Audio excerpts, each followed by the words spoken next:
Hey, what's going on YouTube, and welcome back to what is another edition of the Hearth and Hammer podcast. My name is Pyromancer, and as always, I am joined by my co-host, Olwenn. Good to see you, man. How is it going? It's going well, man. Nice to see you. Happy to talk about some big things today. Some massive things. Been chilling this weekend. It's been actually quite really pleasant out. My son got a new scooter. So nice. Scooting everywhere and having a great time at like the scooter park. I broke my arm on a scooter one time. That was cool. Really? Oh, like one of the classic Razor ones? Yeah, I was riding it like down a hill. And car backed out when I was gonna be going, and I hit the brakes and I kind of fishtailed and crashed, and then some dude with like tannest skin, the blondest hair, and no shirt and cargo shorts ran up to me. He's like, "Are you okay, dude?" I swear to God. I was like, awesome. No, I think I broke my arm. Like, no, I'm not good. How old were you? I was like 10, probably. Early teen. Oh, okay, yeah. Yeah, we have a lot to talk about today in terms of one particular topic, as you've kind of already identified, and that would be retcons. So, fittingly, I'm wearing my Shadowlands shirt because a lot of this discussion does pertain to nice. the perceived retcons of Shadowlands by some YouTubers, we will say. But before we get into all of that, it is, of course, the tradition, the staple of the show, to talk about what we are drinking today in the Hearth and Hammer. So you go first. What do you got? Alrighty. Went down to my local shop, picked up this little gnome fella. Oh, nice. This one's La Chouffe, and this one is a Belgian beer, a nice blonde, strong. This is a nice strong 8.3%, not bad. But this one is, pretty standard in any shop you go to. Nice. So I'm gonna bust this open. How about you? See what you got. Well, I've got an incline cider. This shouldn't surprise anyone. It's different. This man is all about consistency. It's a different one this time, though. It's It's a Imperial Red Raspberry. So instead of very nice the cherry that I normally get, I went with this instead to mix it up. I thought about doing a tangy tangerine. Ended up deciding against that. I don't really need to pour this any kind of specific way. It's not going to fizz up on me no matter what. It's not like a beer. Yeah, mine will, but it's all good. Gotta get the head. Look at that. Instead of red like normal, it's a nice crisp yellow. Looks like I am drinking a glass of piss, which it does, carbonated piss or white grape juice or something. Look at that. Not bad. Martinelli's. Cheers. All right. Cheers. Cheers to everyone. Cheers, Pyro. Cheers for those joining along with us if you happen to partake. Oh man. Oh yeah. That's nice. Now that we know what we're drinking, before we get into the other stuff, just kind of give you an outline. Today we are going to have our Tavern Talk segment. Back to Scholomance Summer Class Edition with Olwenn. Olwenn is an academic, for those who don't know. He's got quite a docket here to go over with us. And then, of course, stay a while and listen. We also will have a buy and sell segment today. Talking about something that we saw that we did like or something that we saw that we did not like. But before any of that, we want to give a big thanks to the folks who have reached out to us over at hearthandhammerpodcast at outlook.com. Whether it's submitting art for the logo, music, and even voice work, there's been several people who have reached out to us. We really, really appreciate that. We are definitely impressed by the talent and creativity of the community. It's amazing. To me, it's not particularly surprising, but we are still impressed nonetheless. And we would love to see more. I mean, even if we have a segment where we just get to like showcase some things that you guys have made, whether you want to make it for the podcast or it's like some World of Warcraft, fan art, not AI generated dog shit, but actual fan art. We would love to take a look at it. And we are always go ahead. Absolutely, yeah. No, I was going to say that we've been talking to a lot of different people about music that they've sent over to us, voice work they've sent to us, a lot of logo stuff that may not fit the logo we're looking for, but great art nonetheless. And we're just going to feature it. So at some point, we're going to have a nice curator's corner. Yeah. We're going to have one of those coming up where we just spend time looking at all the cool stuff you guys send us, and to encourage more people who are creative to send what they're working on. You can put it on your portfolio, you can work if it's a class project and it's awesome, send it. I mean, that's what I want to see. So, yeah, Yeah, and it's a cool way to like get the community involved, right? definitely. Yeah. Getting some stuff like to improve the podcast in whatever way we can, with your help is For huge. sure. It makes it feel a lot more collaborative. That it's, as you put it, for and by the community. Yeah. So It's really how it feels. Like yeah. 100%. And honestly, like we just like Olwenn and I just randomly decided to start doing this one day. Like we just were messaging about it on Discord. And we're like, Yep. he's like, you should do a podcast. And I was like, I've been told that before. You're not the first person. Jay recommended the same thing. And I was like, I've just never like been that interested in it. I guess like it's additional work that I'd have to put on there, which it hasn't really been that much work. Honestly, you do so much in terms of like pre-production. It's insane. Um, and I was like, you know what? Fuck it. Like, you want to do it with me? So I was like, what? yes, yeah, super cool. Thanks for that. Yeah, of course. Thank you. On another note, we do have some other interviews being prepped. Nothing to officially announce there, I don't believe, but stay tuned. No, but we're getting there. Yep. Stay tuned. We did have our interview with Dan Olson of Folding Ideas, which was great. And we look forward to doing more of that in the future. But let's start out with some in-game updates. What's going on? What's going on in the game? I can kind of start with that if you'd like. Yeah, go for it. Well, I have been pushing more for our guild to be a cutting-edge achieving guild without being too hardcore. We've been raiding 2 days Mythic a week. We've been raiding about 3 or 4 weeks now. We are currently 5 of 9 Mythic with 30%. Nice. Yeah, 30% on Vanguard. I really do believe that we can kill it the next night that we get to it. We've really been struggling with our composition because we always find ourselves being melee heavy.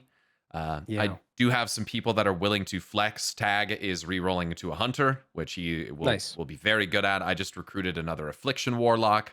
Cool. I'm trying to find us a Mistweaver or an Og Evoker or something like that, but we're doing well. We're not even going in and reclearing heroic per farm at this point. Like we don't need anything from it. Nice. And so we are, of course, very much looking forward to Sporefall, which we'll talk about here in a little bit. But yeah, we miss having you, of course. But it's always great to see you on the podcast and see you in the Discord and in the Twitch chat hanging out. So what have you got going on? What have you been up to? Well, yeah, I do miss the team. It's been a couple weeks.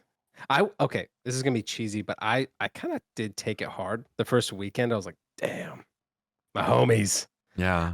And then I randomly was playing and I heard I was producing something for the podcast, a project, and I came across a part of the Illyria fight, like soundtrack that like crushed me because it's when you go into phase 3 and it's just like it's the sound of Xalatath, it's the and I was like, no, I remember this. Yeah. I remember when this happened to me. So it does show how affective, how emotionally intense the music can be and rating can be. But enough of that, it'll be fun to go back and play with you guys just for fun and not have to worry about like sucking. I'll suck, but this time on DPS, and I'm gonna be carried because I'm a queen like that. It'll be inconsequential suckage. Yeah, it'll just be like, bring this old man in, we'll wheel him in, and he can play a bad mage, which is actually what I've been doing lately. So been playing mage, okay. Nice. Okay, the mage arc. So, yes, this is a new arc for me. When we finished chatting, I was like, I do want to check out Sporefall, and I want to see what, again, all farm, all like off nights or whatever. I do want to see it because the narrative is really important to me, the music, all the aesthetics, all that. So I was like, okay, well, I'm not going to tank, and that's a relief. What do I want to do? And the 2 first characters that I ever made, my mage and my hunter, still in my account from 2004, 2005. Damn. And I was like, okay, I'm going to play one of these. And I'm going to play it well enough. Not the best, but well enough. And it was so weird getting back into it because like I had memory. Like I was like, oh, even though it's not the same, there's certain things I was like really I was really digging. A lot of the core First, stuff is still very similar. yeah, and like I really like Frost Mage. The way they redid it is so slick. It is so clean. I was like, just doing like random dungeons, and I was like, whoa, I'm fucking shit up. And it was so much fun, so satisfying. Frost is crazy. I know for those who don't know, you were rocking your mage from 11.1 to 11.2, isn't that right? That, Yeah, I that played was it through basically Undermine yep, and Ghost of Koresh. Yeah. right. And man, I know there was some significant reworks to clean it up, but right now it feels so good. I can't explain it. Just leveling up, I'm almost max level. And this is just in some chill free time, hanging out in Void Storm, really getting connected back to my Void Elf, which Yeah. has been really enjoyable. Yeah. And leveling up the Hunter on the side, like simultaneously. Damn, I do miss these two characters. So it's fun bringing back. I'm resurrecting these characters and putting them into my warband after dropping down two other ones. That's when I know that I'm Yeah. locked in on like a character. And they're both I also strong got too, Hunter and yeah, Mage, and they're both pure DPS classes. So, yes, and my favorite thing about it is the mobility. Both of them are so mobile. mm-hmm. Damn, I can get around everywhere.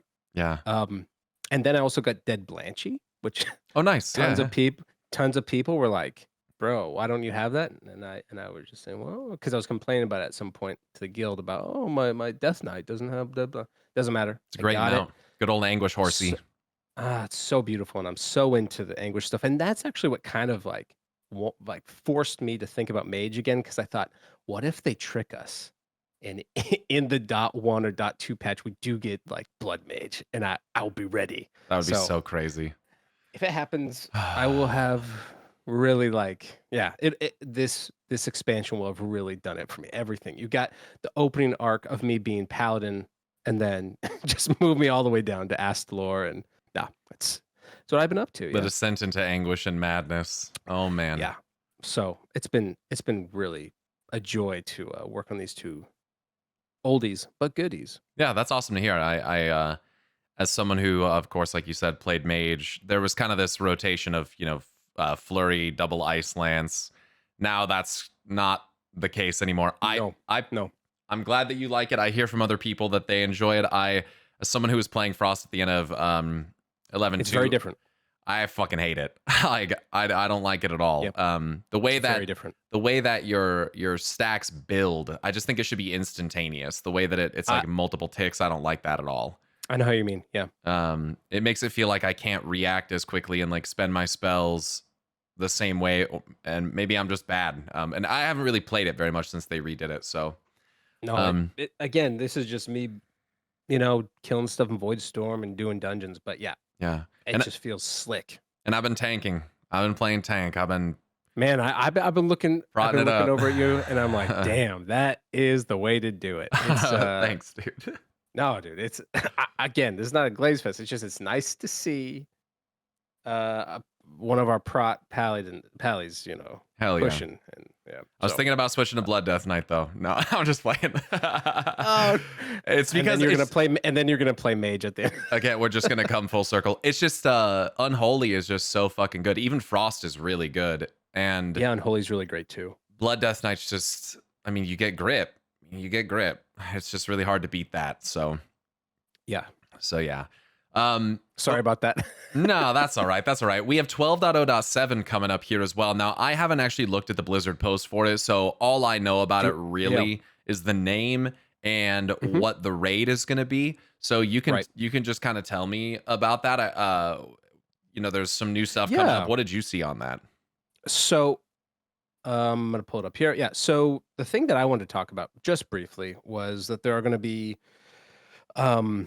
these kind of two new zones. They're not full zones. I think they're just instanced from the way that I'm reading it. They're just sort of instanced. They look a bit like delves, a bit like the ritual sites. They're just instanced areas where we have to go join the Illidari and the Army of the Light to stop the void incursions elsewhere. So the they're not planets, but maybe they are planets, but the realms are called Val and Naigtal. Oh yeah, yeah, So yeah. still. Right. These are the same worlds that we went to for the Legion invasion portals. So these are other worlds that the Oh, Legion okay. has basically not touched or only like newly gone to. I don't know how I didn't remember that. That's amazing. Okay, cool. It's also interesting Um, because it's like yeah, no one know. They always yeah, say this. It's funny.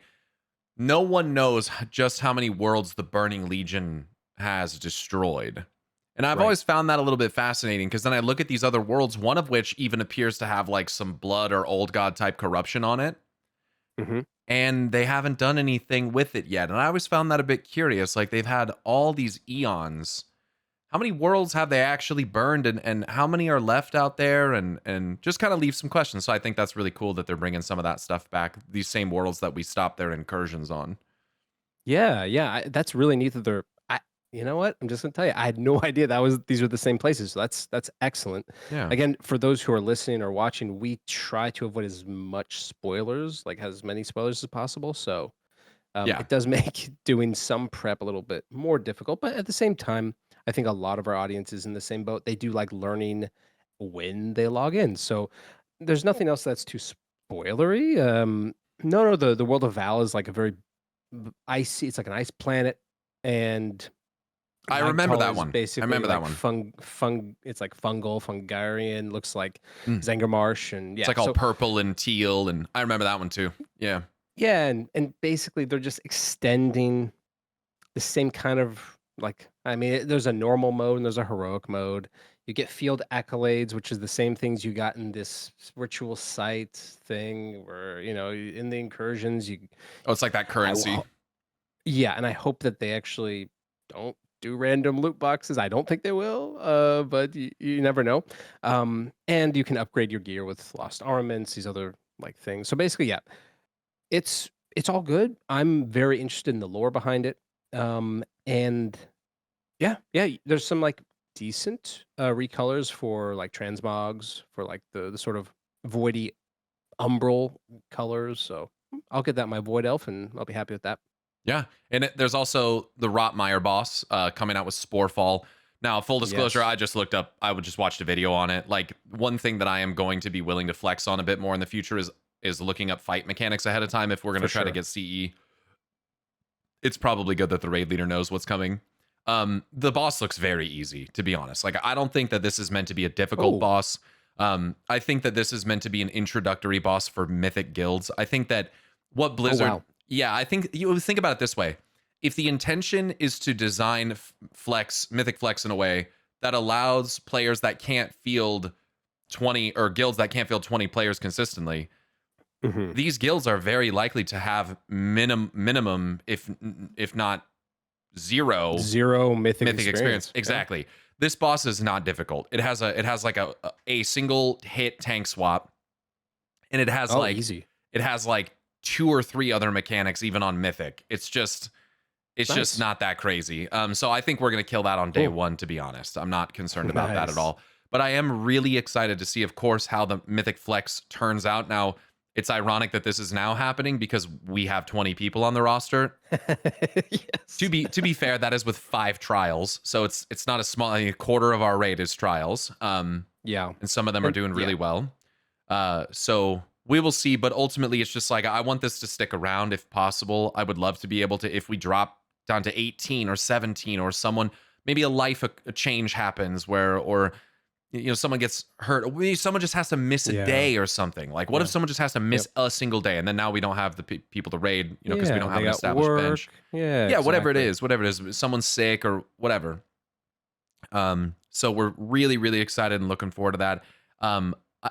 I believe it is that it's more like a prologue for 12.1 that is coming out after the raid. I want to say that they had said Oh, that the story isn't going to be available for like a couple weeks after the raid. that's right. That's right. July 8th or something. Yeah, Is that right? which I mean, this is good timing for me because we're moving from the 29th to the 1st is how long it's going to take us July to get there. Right. July 7th, I believe. Yeah, I mean that's pretty damn good timing for us. Excellent. Yeah, yeah. Yeah, for sure. And then there's the Omnium Folio coming out, which, if I remember correctly, that was centered around Umbric and Ramoth, using our homies. Yeah. some type of like magical artifact. I don't really remember what the premise of it is, but I remember being intrigued about what it could imply for like the lore. So Yeah. So from again, zero spoilers. All I've seen is the description points to the idea that this is some research. It's basically research that, again, maybe it's a retcon. I like the addition, but it's research that Dathramar Sunstrider himself was working on. So this is ancient magical technology slash, I guess, I would just say research. So you've got Ramoth and Umbric trying to crack the case, trying to figure out how this thing works. It is borrowed power, a bit like the belt and the ring of Siren's Isle. right.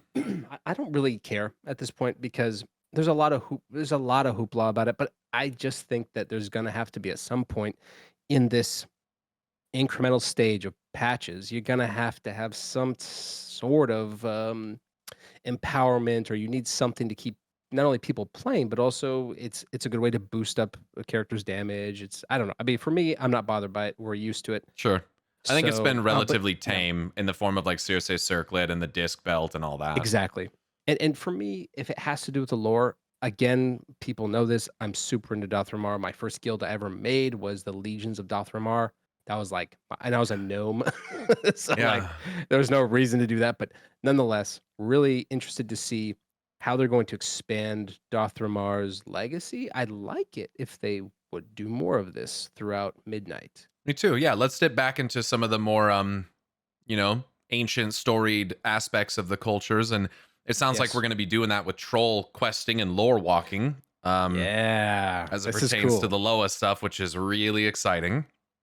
You know, we were talking about this last episode about, oh man, I wish there was more lore walking. Now, there were some people that commented saying, there will be some stuff coming up, but I don't think at that point I had known it was going to be as much like troll stuff. So Yeah. that's awesome. I love all that we said this before. Troll stuff is awesome. Very excited to see all of that. You've got assistant lore walker Lily helping out. I'm And excited for that. She's all grown now. I know, it's so cool. And I played a lot of Heroes of the Storm back in the day with my buddies, and it's like basically ex-WoW players who wanted to play a League game but weren't good at League. So we played Heroes. League is And fucking hard, dude. Fuck. It is. And again, like Blizzard does so well, they take a difficult but very popular format and they just make it accessible. And Heroes was that for me, and I played so well on Lily. I was awesome. Loved Lily. That's sick. Yeah. But and this is it is seemingly leading to a Talu tech for 12-1. This is not a surprise. I don't know if I 100%. dreamed this or if I saw this, if Blizzard announced this. I want to say, and if this is like a spoiler or something that I'm referring to, I want earmuffs. I want to say I saw the name like Curse of Ulatek or something like that somewhere. No, it's not ringing a bell for me, so I'm not sure. That might be I don't remember where that might be a fucking dream. I legitimately don't remember where I've heard or seen that. But that would make sense, I suppose, especially if we make the assumption, which I think is rather safe, that Kithix is imprisoned inside a Talutek. Oh, is it possible that it was in the lore book about the history of the kings? I don't think so. I think this is something that I saw recently. It's new. Got it. Yeah, and again, it might have been like a dream. So if it was, like, I guess we'll see if it happens. But so we got Kithix, yeah, it wouldn't be the first time that we have had a serpent goddess from a jungle potentially sacrifice themselves to defeat a Cathraxi. So and that is probably a fractal for something much greater, because I will not be surprised at all if Azeroth is basically like the serpent of the cosmos, Ouroboros itself, like That's kind of what I think. The cycle, like the beginning and ending, like grand cosmic serpent or dragon type thing. And I would not be surprised if it turned out that That would be amazing. Yeah, I wouldn't be surprised if Anshe and Musha had draconic features as well, or serpentine features as well, which I've talked about in the Oh, past. And don't forget when Chris Metzen left to go do War Chief Gaming and all that, they made that setting yes. Ouroboros, Coils of the Serpent, and it's all Right. creation and destruction as it pertains to that concept. So yeah, really Yeah. excited for that. Yeah. It looks excellent. I'm very excited.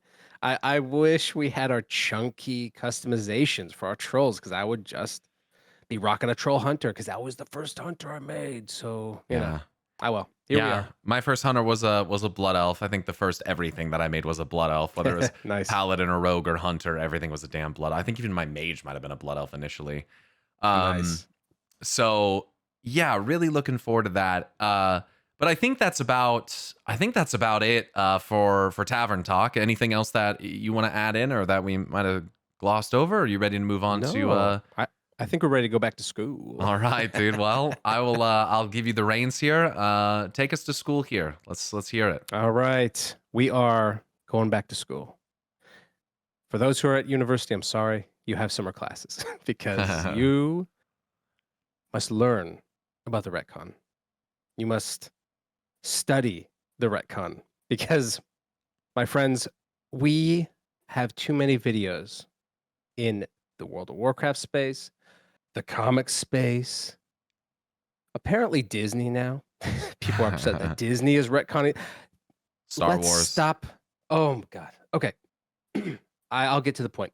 Today, we're talking about retcons. Now, this segment is going to be a recurring segment that we'll do over the summer and at certain other points where I want to introduce some deep dive concepts, largely based around Warcraft, but within the broader context of literary, narrative, and media theory. So, for those who don't know, I'm an academic. I did my PhD in comparative literature. My focus was largely like looking at the ways in which fan cultures and folk cultures and actual like literature, how they work together. And that's kind of why I ended up in this community because I was just enjoying Pyro's content forever. And I realized, whoa, he's doing stuff that a lot of people who do fan studies, who do contemporary media studies, comparative literature, what we do. We are constantly looking at different ways in which stories are told and how audiences engage with them.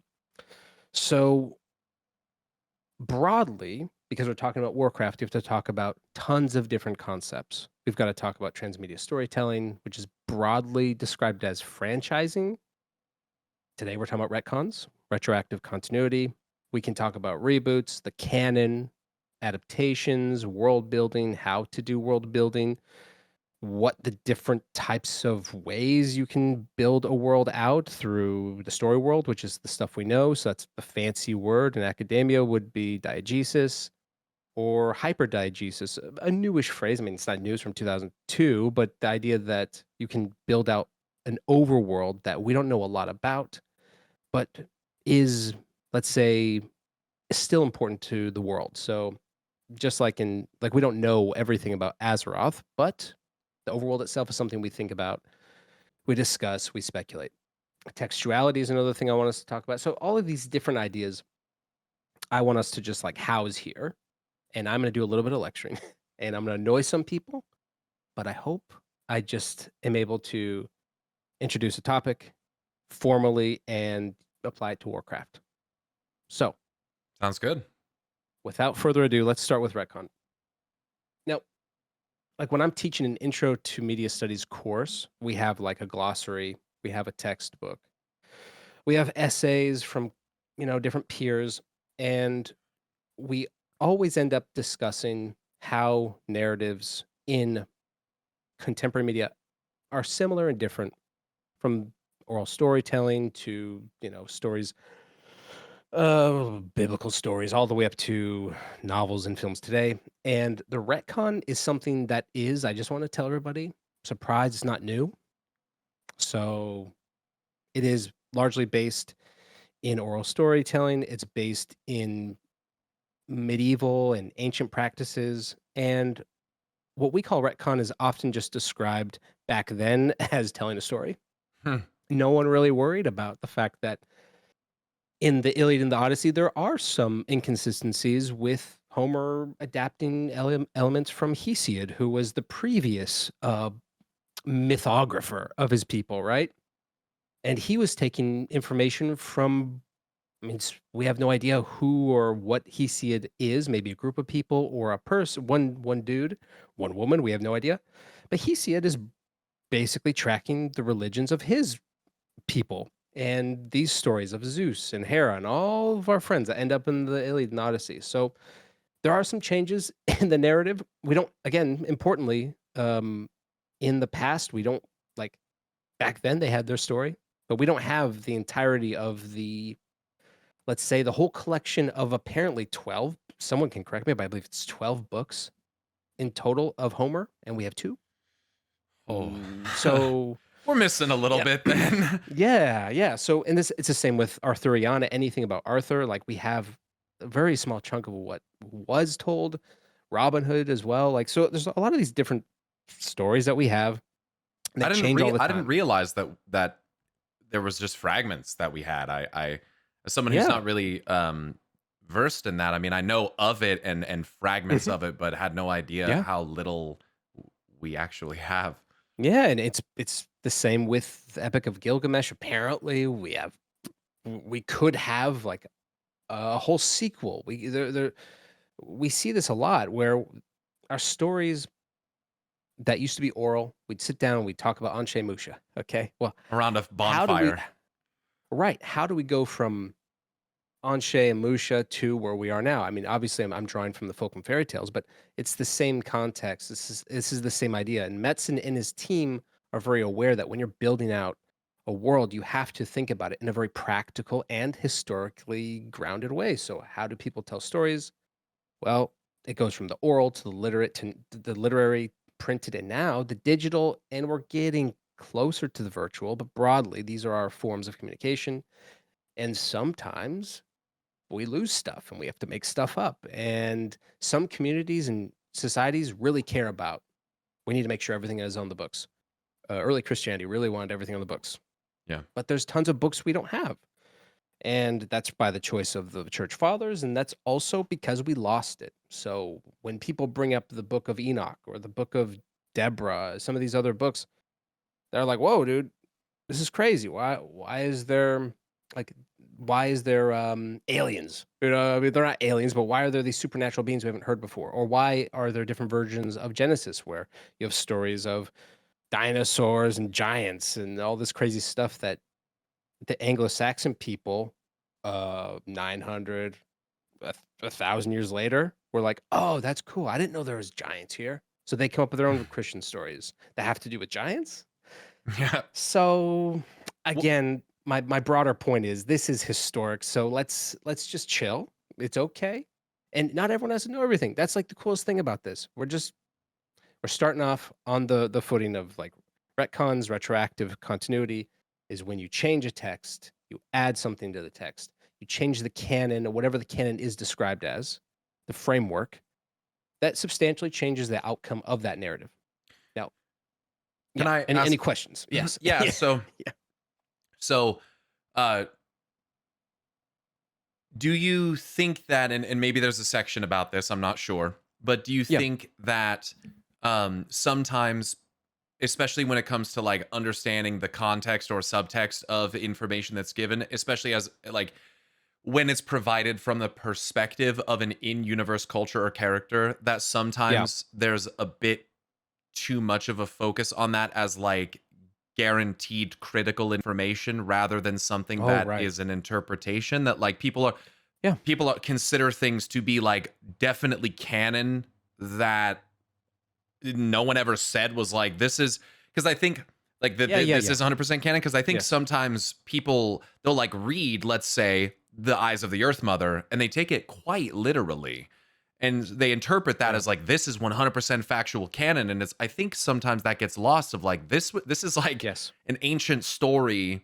It's a metaphor. It's an allegory. Yeah, potentially derived from a culture in the Yongal who the majority of their history was intentionally erased by the Mogu. Like, Yeah. Is And there this is their memory. Yeah. exactly. So do you think that Yeah. there's too much of people taking those types of things as like Yes. just direct canon? I think it's funny you mentioned canon because and you're discussing I would say yes. Let's start there. Next point I would make is that is a great problem that we have in our societies today and often a lot of societies that struggle with um figurative thinking and sticking to liter, literal interpretations. So this is broadly about interpretation.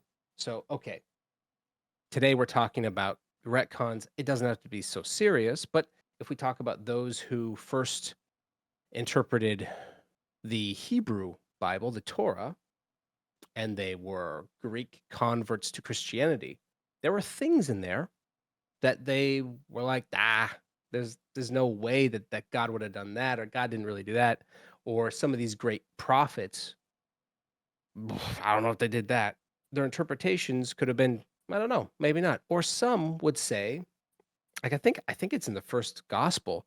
There's like an attempt at a retcon where it's like, yo, I just want to remind you guys that Adam and Eve and all that stuff, that's for real. Like there's an attempt at this. Yeah. So broadly, I would say if you're listening to a very old story, you got to let go of a lot of information that bothers you and let it wash over you and think, why is that in there?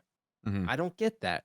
And then you think about that later. Rather So than the now, what, let's identify the yes, why. What is the purpose that it holds? yes, Yeah. that I think you nailed it. We live in a society today that has more He information said than the any thing. humans. He said the thing. Oh, We oh live in no, a society. yeah, yes, I know. I need to add Larry David shouting, "We live in a society."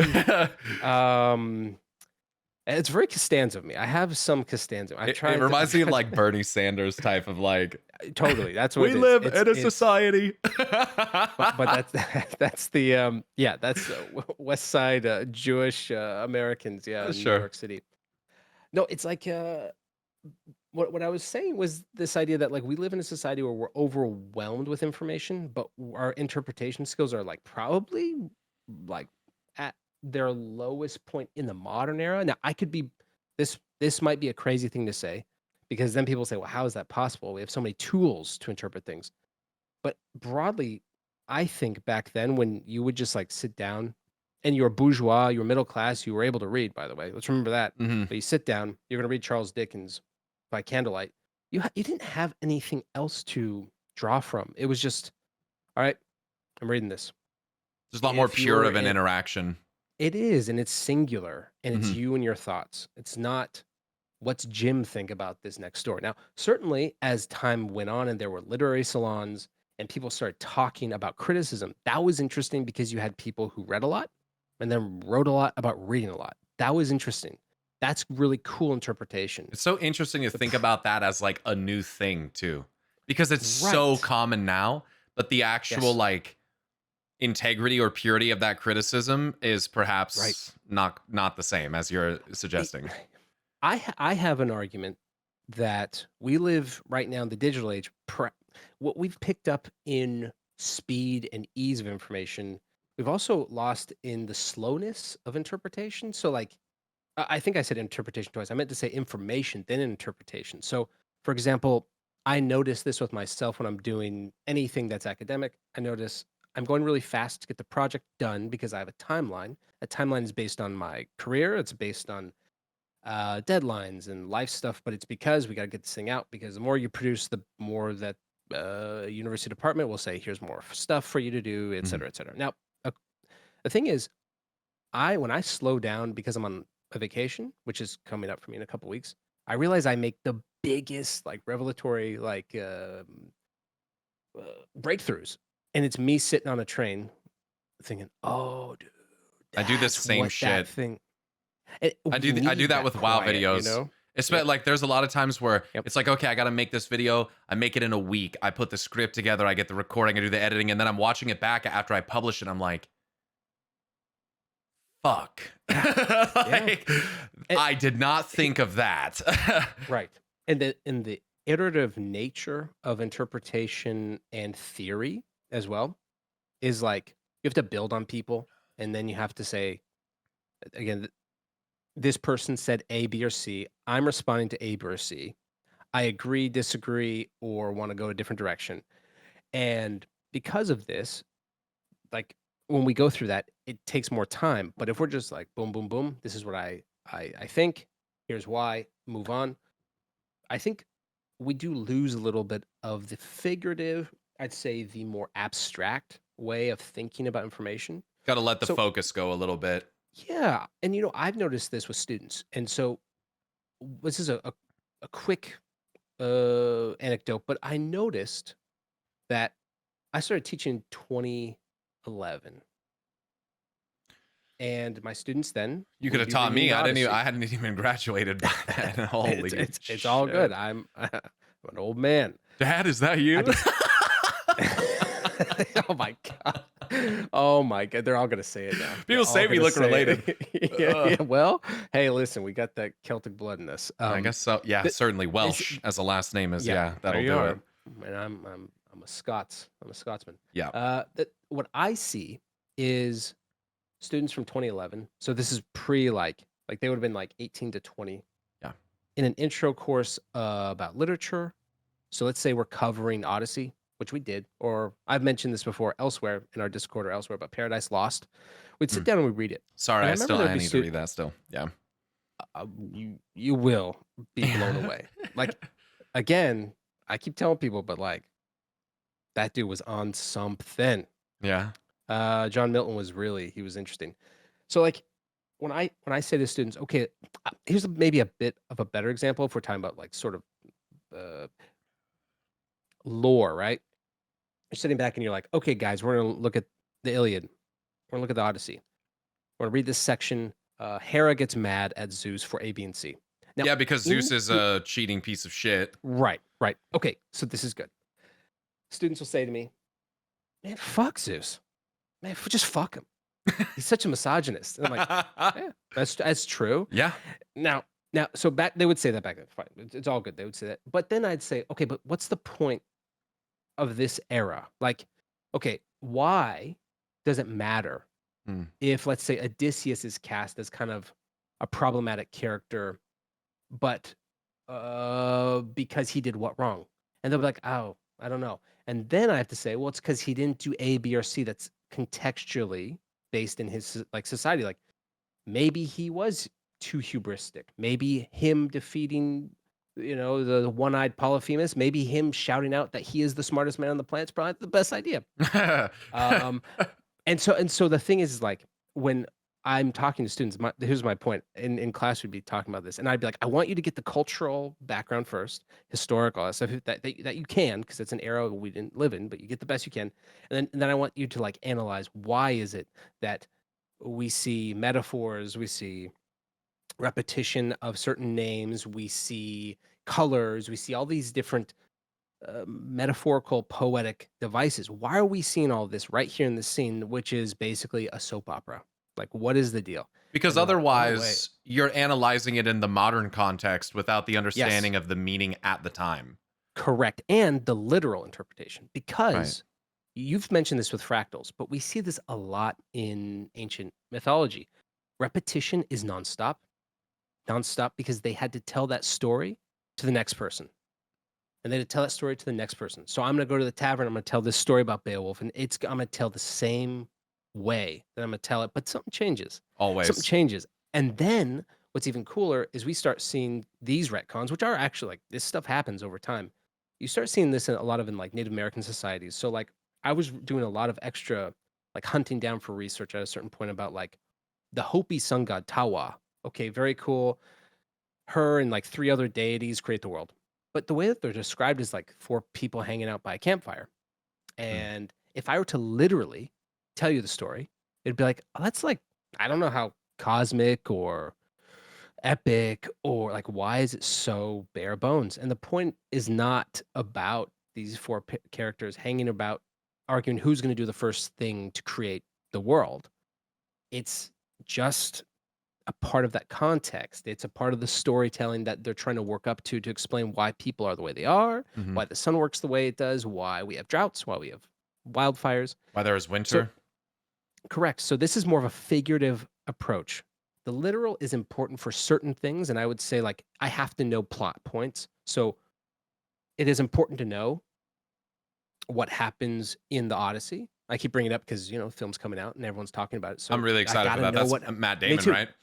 Yes, Yeah, I'm really looking excited to forward to see that. this film, and I'll talk about it at some point for sure. But basically, the broad point that I want to make is when we're talking about retcons and we're discussing these in these mythological worlds, we have to always ask ourselves, the what is just like information that can wash over me for the moment because I, first of all, don't have the end of the story. We're not done yet. And then the how and the why is where I'm way more invested. Mm. Like a bad retcon can piss me off not because of the information. Mhm. It's why here, why, Mhm. or who is that affecting, or how would you add another character in that you then retconned out, for example. So that's it's sort of a wound up spinning way of describing what I kind of view the context of retcons are. And if I Basically, could add, yeah. oh, fit it, please. Yeah. No. And I was just going to say, from the Oxford English Dictionary, the Yes. entry is very basic. In a fictional world or a series, some sort of new or typically revelation, a new patch is named that. It's cool. Information imposes a different interpretation on previously described events, often employed to facilitate a dramatic plot shift or account for an inconsistency.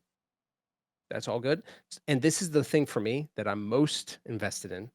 It's used as a narrative device.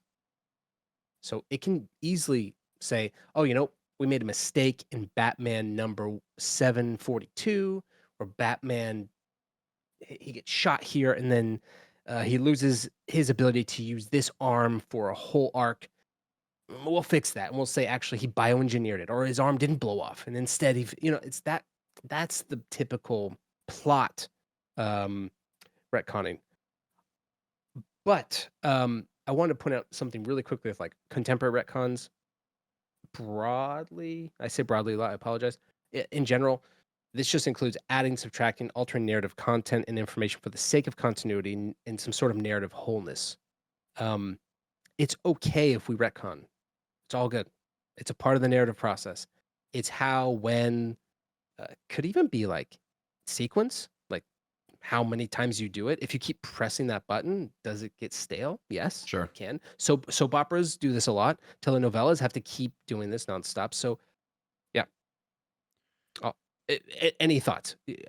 Sure. I think that for me, I think there can come a question as well of like how the retcon is actually provided, right? Like there's a Yes. lot of Execution. Yes. right. Like part of the reason why I, for instance, was so frustrated, my whole Shadowlands rant was largely focused around my frustration about what happened with Sylvanas, right? Right. And that's a character. Yeah. It's not even necessarily that it didn't go how I wanted it to. I think there is a degree of that for sure, because in my mind, I had come to this belief that Sylvanas was like this hero who had this master plan. And I think she largely felt a similar way, like with her works with the jailer. Oh, right. Mm-hmm. And for me, it was a lot of like line delivery, but a lot of my frustration was also about what was happening at Blizzard at the time. So Yes. if there's anyone out there who like tries to frame it as though it is just me throwing a fit over Sylvanas' story arc, that's really not the case. And it's important. Yeah. It's important that I say this, and I've said this many times on my stream as well, that after taking a break from the game and coming back and playing through the remainder of the Shadowlands content, including the 0.1 and 0.2 patches, Korthia and ZM, I actually and reflecting a lot upon myself and my behavior and the self-destructive actions and the lashing out in anger and like the fear and insecurity and certainty of the future, like I realized how much I actually am like Sylvanas, and how I had let trauma kind of inform the way that I had seen things and the way that you kind of convince yourself that this one single path is the only solution to the problem. And that's what Sylvanas had done. We live in this unjust cosmos that's broken and unfair. And this way, this burning it all down and fixing it, and this may sound like another character if you're familiar with the lore, Sargeras. It's like it's like their only solution. So I have so much more appreciation, a deep emotional appreciation for Sylvanas' character now. Yes, I do too. But that took me a long time to kind of develop as a person to the point where I was able to see that.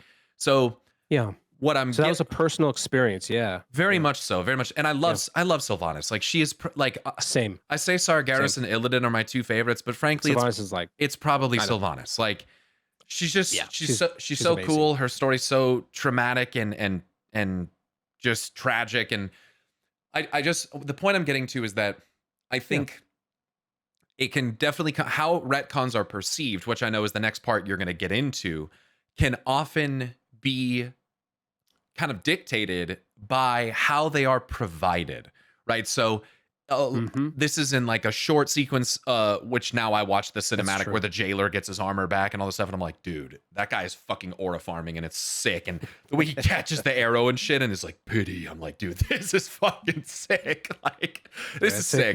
It's great. It's badass. So my opinion on that, because people can change and grow ideally, right? As we get older and have new experiences, that's what happens. Yeah. Not all of us do that, but some of us do that. Right. So that's what happened. And then you have a lot of this, right? A lot of what's happened with Sylvanas, the kind of perceived narrative retcon of how and why she followed all this. Like, I think one of the big questions was, how could she do all this? Like, she says, I will never serve, because in that moment, she truly comes to the realization that like she already is. Like, that's why she says it. She was pissed, dude. Yes, because I think that's a realization. Like, she recognized that she fell back into the exact same trap that she had been forcefully subjected to the first time. So there's a big moment of like, I have done this to myself. And that's a lot of what Anduin was trying to say to her of like, you're trying to give me the choice you never had, but you're the one with all the power. That was good writing. Make your choice. So good. Yeah. Make your choice, Sylvanas Winter. So it's so sick. And the last thing I'll say, sorry, is that it's all good. Part of the issue is that so much of the framing of why she was so convinced by this plot exists in a 400-page, in fact, as I understand it, the longest World of Warcraft novel that has ever been written. And I think Sylvanas isn't. Yes, it is Sylvanas, and that is a big struggle, because for those people that enjoy this game, this universe and its continuity through the lens of the game, none of that exists. None of it exists. Yeah. And this is where Dan is right, that they need to work harder on finding a way to make the transmedia narrative accessible beyond the franchising. Because what I mean, I'm actually talking about like, when I mean basic franchising, I'm saying the stuff from the 80s and 90s. This is old school. Let's just make, like, we talked about this before. Halo, Star Wars, there's so many novels in these universes. When I was growing up, I thought that was sick. Yep. But as I'm getting older, I don't have time. Exactly. So I do, like, and it upsets me that I can't be in the same narrative headspace as someone who has that time. So yeah. I mean, how many times have I reread the first chapter of Chronicle? I mean, and does everyone doesn't own Chronicle. Everyone doesn't have the time to go through it over and over and over again and really try to pick out all the little subtle nuances and all the things that might add up to something that's significant. So yeah, it becomes certainly problematic as you start to look at the actual just monstrosity, this insane amount of content that exists in the transmedia narrative. And I used to just very strongly and vehemently defend that, but as you've said, as I've gotten older and I have more responsibilities and a wife and a child on the way, I'm kind of realizing like, dude, this is a this is a very big time sink. And even people who are committed to it as their job, like, that's a lot to ask of someone. Yeah, that's a lot to ask of someone. So I just wanted to put that out there of like how my position has changed based on the time that has passed and experiencing other universes, which has been tremendously beneficial for how I analyze World of Warcraft. But to kind of also call out that like it is a bit of a Blizzard problem in terms of how they are portraying information. So with all that being said, the question that I have for you then, especially with how we will often see retcon used, and specifically in the Warcraft space, are retcons, retroactive continuity, these changes out of necessity sometimes, are they a bad thing? Like, is this always a negative thing for these fictional worlds? I don't think so. I mean, no, I'm just going to send it. It is not a bad thing. I think one thing that I've noticed, and this is now WoW, we're back to WoW. Like out of the top, like most viewed videos about WoW retcons that I looked up just putting this together, 7 out of the top 10 use this phrase, this word. That's an industry term in comic study, in comic books, and in film, and serialized TV, whatever. They use it pejoratively. They use it as a bad word. They use it ironically. Now, there are bad retcons, but I don't think all retcons are bad. And the thing is like, I see the conclusions from these videos. I'm not calling anybody out. I'm just saying what I see. Sure. The conclusions are always, this is the adage, WoW writers are dumb. And I don't know how you can get to that point without actually realizing that some of the retcons that you were describing were necessary. Chris Metzen felt so bad about having to change the narrative because he was at that time a young man building up his own lore compendium. He didn't want to change the Draenei story. For those who don't know, the original Yep. story was that the Draenei corrupted Sargeras. Like they're the reason what led to his madness and all that. They inverted that and made it so he brought the idea of the crusade to them, and he was actually effectively corrupted by what he had been told by the Dreadlords on that darkened, nightmarish world with the world soul inside that was tormented, that he cleaved into, you know, whatever. So that is the retcon that Olwenn is referring to. The Draenei, the Eredar as they were not originally corrupted by Sargeras. No, and he wrote a letter to the fans in 2007. I remember reading it. Not at the time, but I've read it. No, but for those who haven't, it is incredible because this is, for me, when I'm looking at like media history, it's rare to see somebody like Stan Lee or Jack Kirby be like, I'm so sorry that we did this. They didn't give a shit. They didn't. And the reason why they didn't is they were making the narrative world that they wanted to make. It's their story in their world. Yeah, but you know, Metzen and Blizzard, they are different because they're a generation that grew up with the comics and also knew that corporations would listen to their fans much more actively and that they would change narratives. I'll get to this, but they would change stories based on what the fans said. Star Trek had this, Star Wars has this, right? It's going to happen. So as we see this a lot, as we get more closer to like fan practices. So like back in the day, you go see a movie, that's it. You don't got a VHS. But once you get a VHS, you can cut it up, you can remix it, you can do whatever you want with it. And there was no Netflix. You're not watching it on Amazon Prime. Exactly. So the birth of anime culture comes from this. The birth of all of our sci-fi culture we have, all the Comic-Con stuff is all from this, because where would you go to go get a bootlegged copy of Trigun? Well, you'd go to the comic convention, which I did as a kid, right? So like that's what we would do.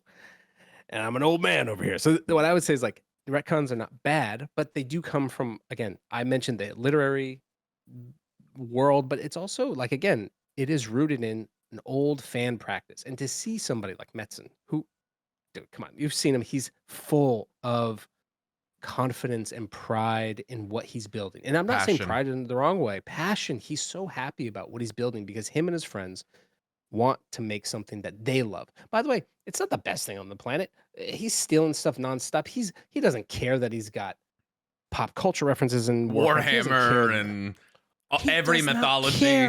He doesn't care that Odin is Odin. Now I do. I'm like, oh, but it's okay because I've grown. I'll be honest. First time I saw it, I was like, nope. He doesn't care that Aman'Thul is Zeus or the Demiurge, potentially. Right. Now, some of it can be really cool because when I say I want to also say it's not just Metzen, it's his team, but I like to, someone has mentioned this to me before as well, that I tend to say Metzen more than I probably should. I do say Metzen because he is the auteur. When I say auteur, you know, it's like when you're making a film and you have the director, does he do all of the sound? Does he do all of the editing? Does he do it? No, he doesn't but he has the vision. And you have the vision, I'm going to refer to you that way. So when we talk about Metzen and his team, that's why I'm saying it that way. Nonetheless, Metzen and his team were super comic book nerds and they were in the industry. A lot of these guys were writers. Some people were actually like submitting their work to DC and Marvel. Like That's just what was going. They love Conan the Barbarian, and the guy who took over from Conan the Barbarian from Stan Lee was Roy Thomas. He's the guy who coined the phrase. Now, it's kind of this guy's amazing, by the way. I read a really cool biography of this guy. He's a former English teacher that taught classics. He taught literature, and then he was like, I'm gonna go because he loved comics. I'm gonna go see if I can pitch a story to Marvel, and they're like, oh my god, this guy's awesome.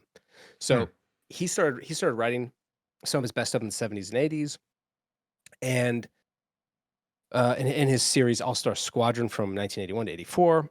By the way, for those, I'm going right in. This is a lot of comic study stuff Go that for I it. study and I teach, so I'm just gonna get into it. Thomas I'm is a happy to huge sit back name. and learn. Yeah, it's really interesting stuff. Comics history itself is super cool because it does relate a lot to serialized cultures with TV and games specifically. So Thomas's series All Star Squadron, which it's certainly today comics fans know of because there are huge reboots of it, like All Star Superman by Grant Morrison and Frank Quietly. And so anyway, Thomas's series is really important in the history of superhero comics because he openly acknowledges the process of retconning. He's just like, I'm doing it, and I don't care because the story I'm going to make is really cool. It's He not didn't do it something to hide from. If because it's going to make it better, then that's it. That's it. And he was okay with it because what was he doing before he was doing this? He was teaching English lit when he saw this all the time. yeah. He didn't care. And he even talked to colleagues and said something to the effect of like, I can't constantly go back to these other guys 30 years ago and nail down every issue of what Superman or Batman did. I Yeah. can't. It's not possible. So if there's a mistake in one of the relationships between Lois Lane and Clark Kent, I'm sticking with it. If I have to change today we're used to it, by the way. All people who like comics are used to this. But back then to say I'm going to totally rewrite the story of the DC heroes from World War II, that's where they were invented, that's where they became amazingly powerful and cool, and they were the spirit of American culture, to the 80s. Like he just said that. I'm doing it. Him and a few other writers would do it. And as a fan and as an educator, he knew that to create new stories, continuity would be impossible to maintain without changing the textual limits of the superhero canon. And interestingly, what I love about this is we're always talking about fans, and then we're talking about the great genius behind everything. This guy is so cool because you know what he said? In one of his letter columns, back in the day, you could write in a letter to one of the comics writers, and then in one of the issues, it'd be in the back sleeve. It would be like, Oh, that's so letters cool. to yeah. So like, So it's kind of like the Q&A that we do, I suppose. exactly. And so and often it was something like, oh, I really like that you did this. And it's a comment. And then sometimes, he would write a letter back. And this is what a lot of people do. And so in one of the letter columns, issue 10 of his series, All Star Squadron, is the first time we see retroactive continuity, the word that we call retcon, right? And this is what he says. So he's responding to a guy named Lee Allred, who actually became a comics artist, but he was just a fan. So I think he was in college. He was like, I love what you did with rewriting the golden age of comics by giving it more weight. Basically, like, to paraphrase, he says something to the effect of like, you gave it more cultural weight for today.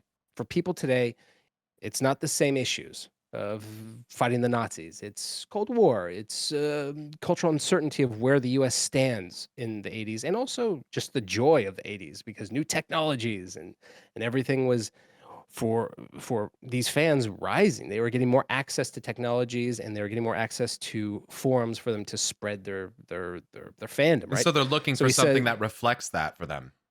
And he does it. And this is the meta element that I see in Metzen a lot.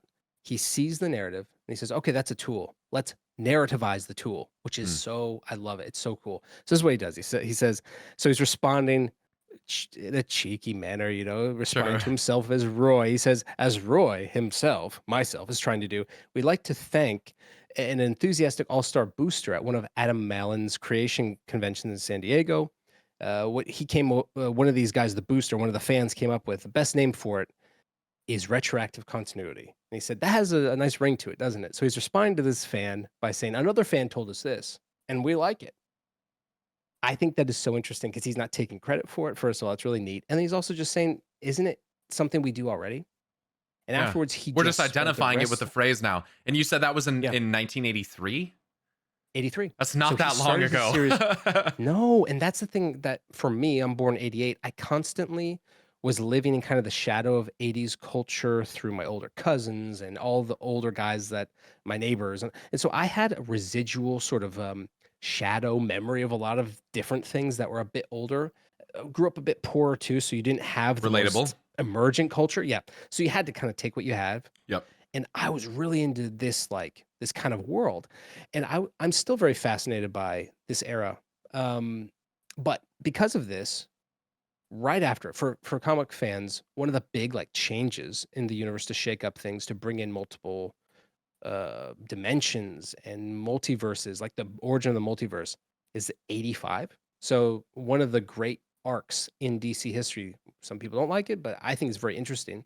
Crisis on Infinite Earths creates, it's basically kind of chronicle where it's a narrative where we realize, holy crap, there's like an infinite number of Supermans, and we're on Earth B705, and Earth 1 is over there, and Earth X is this, and other writers start playing with this like retcon concept. So it's It's not so much like it, time travel, but just infinite multitudes of universes.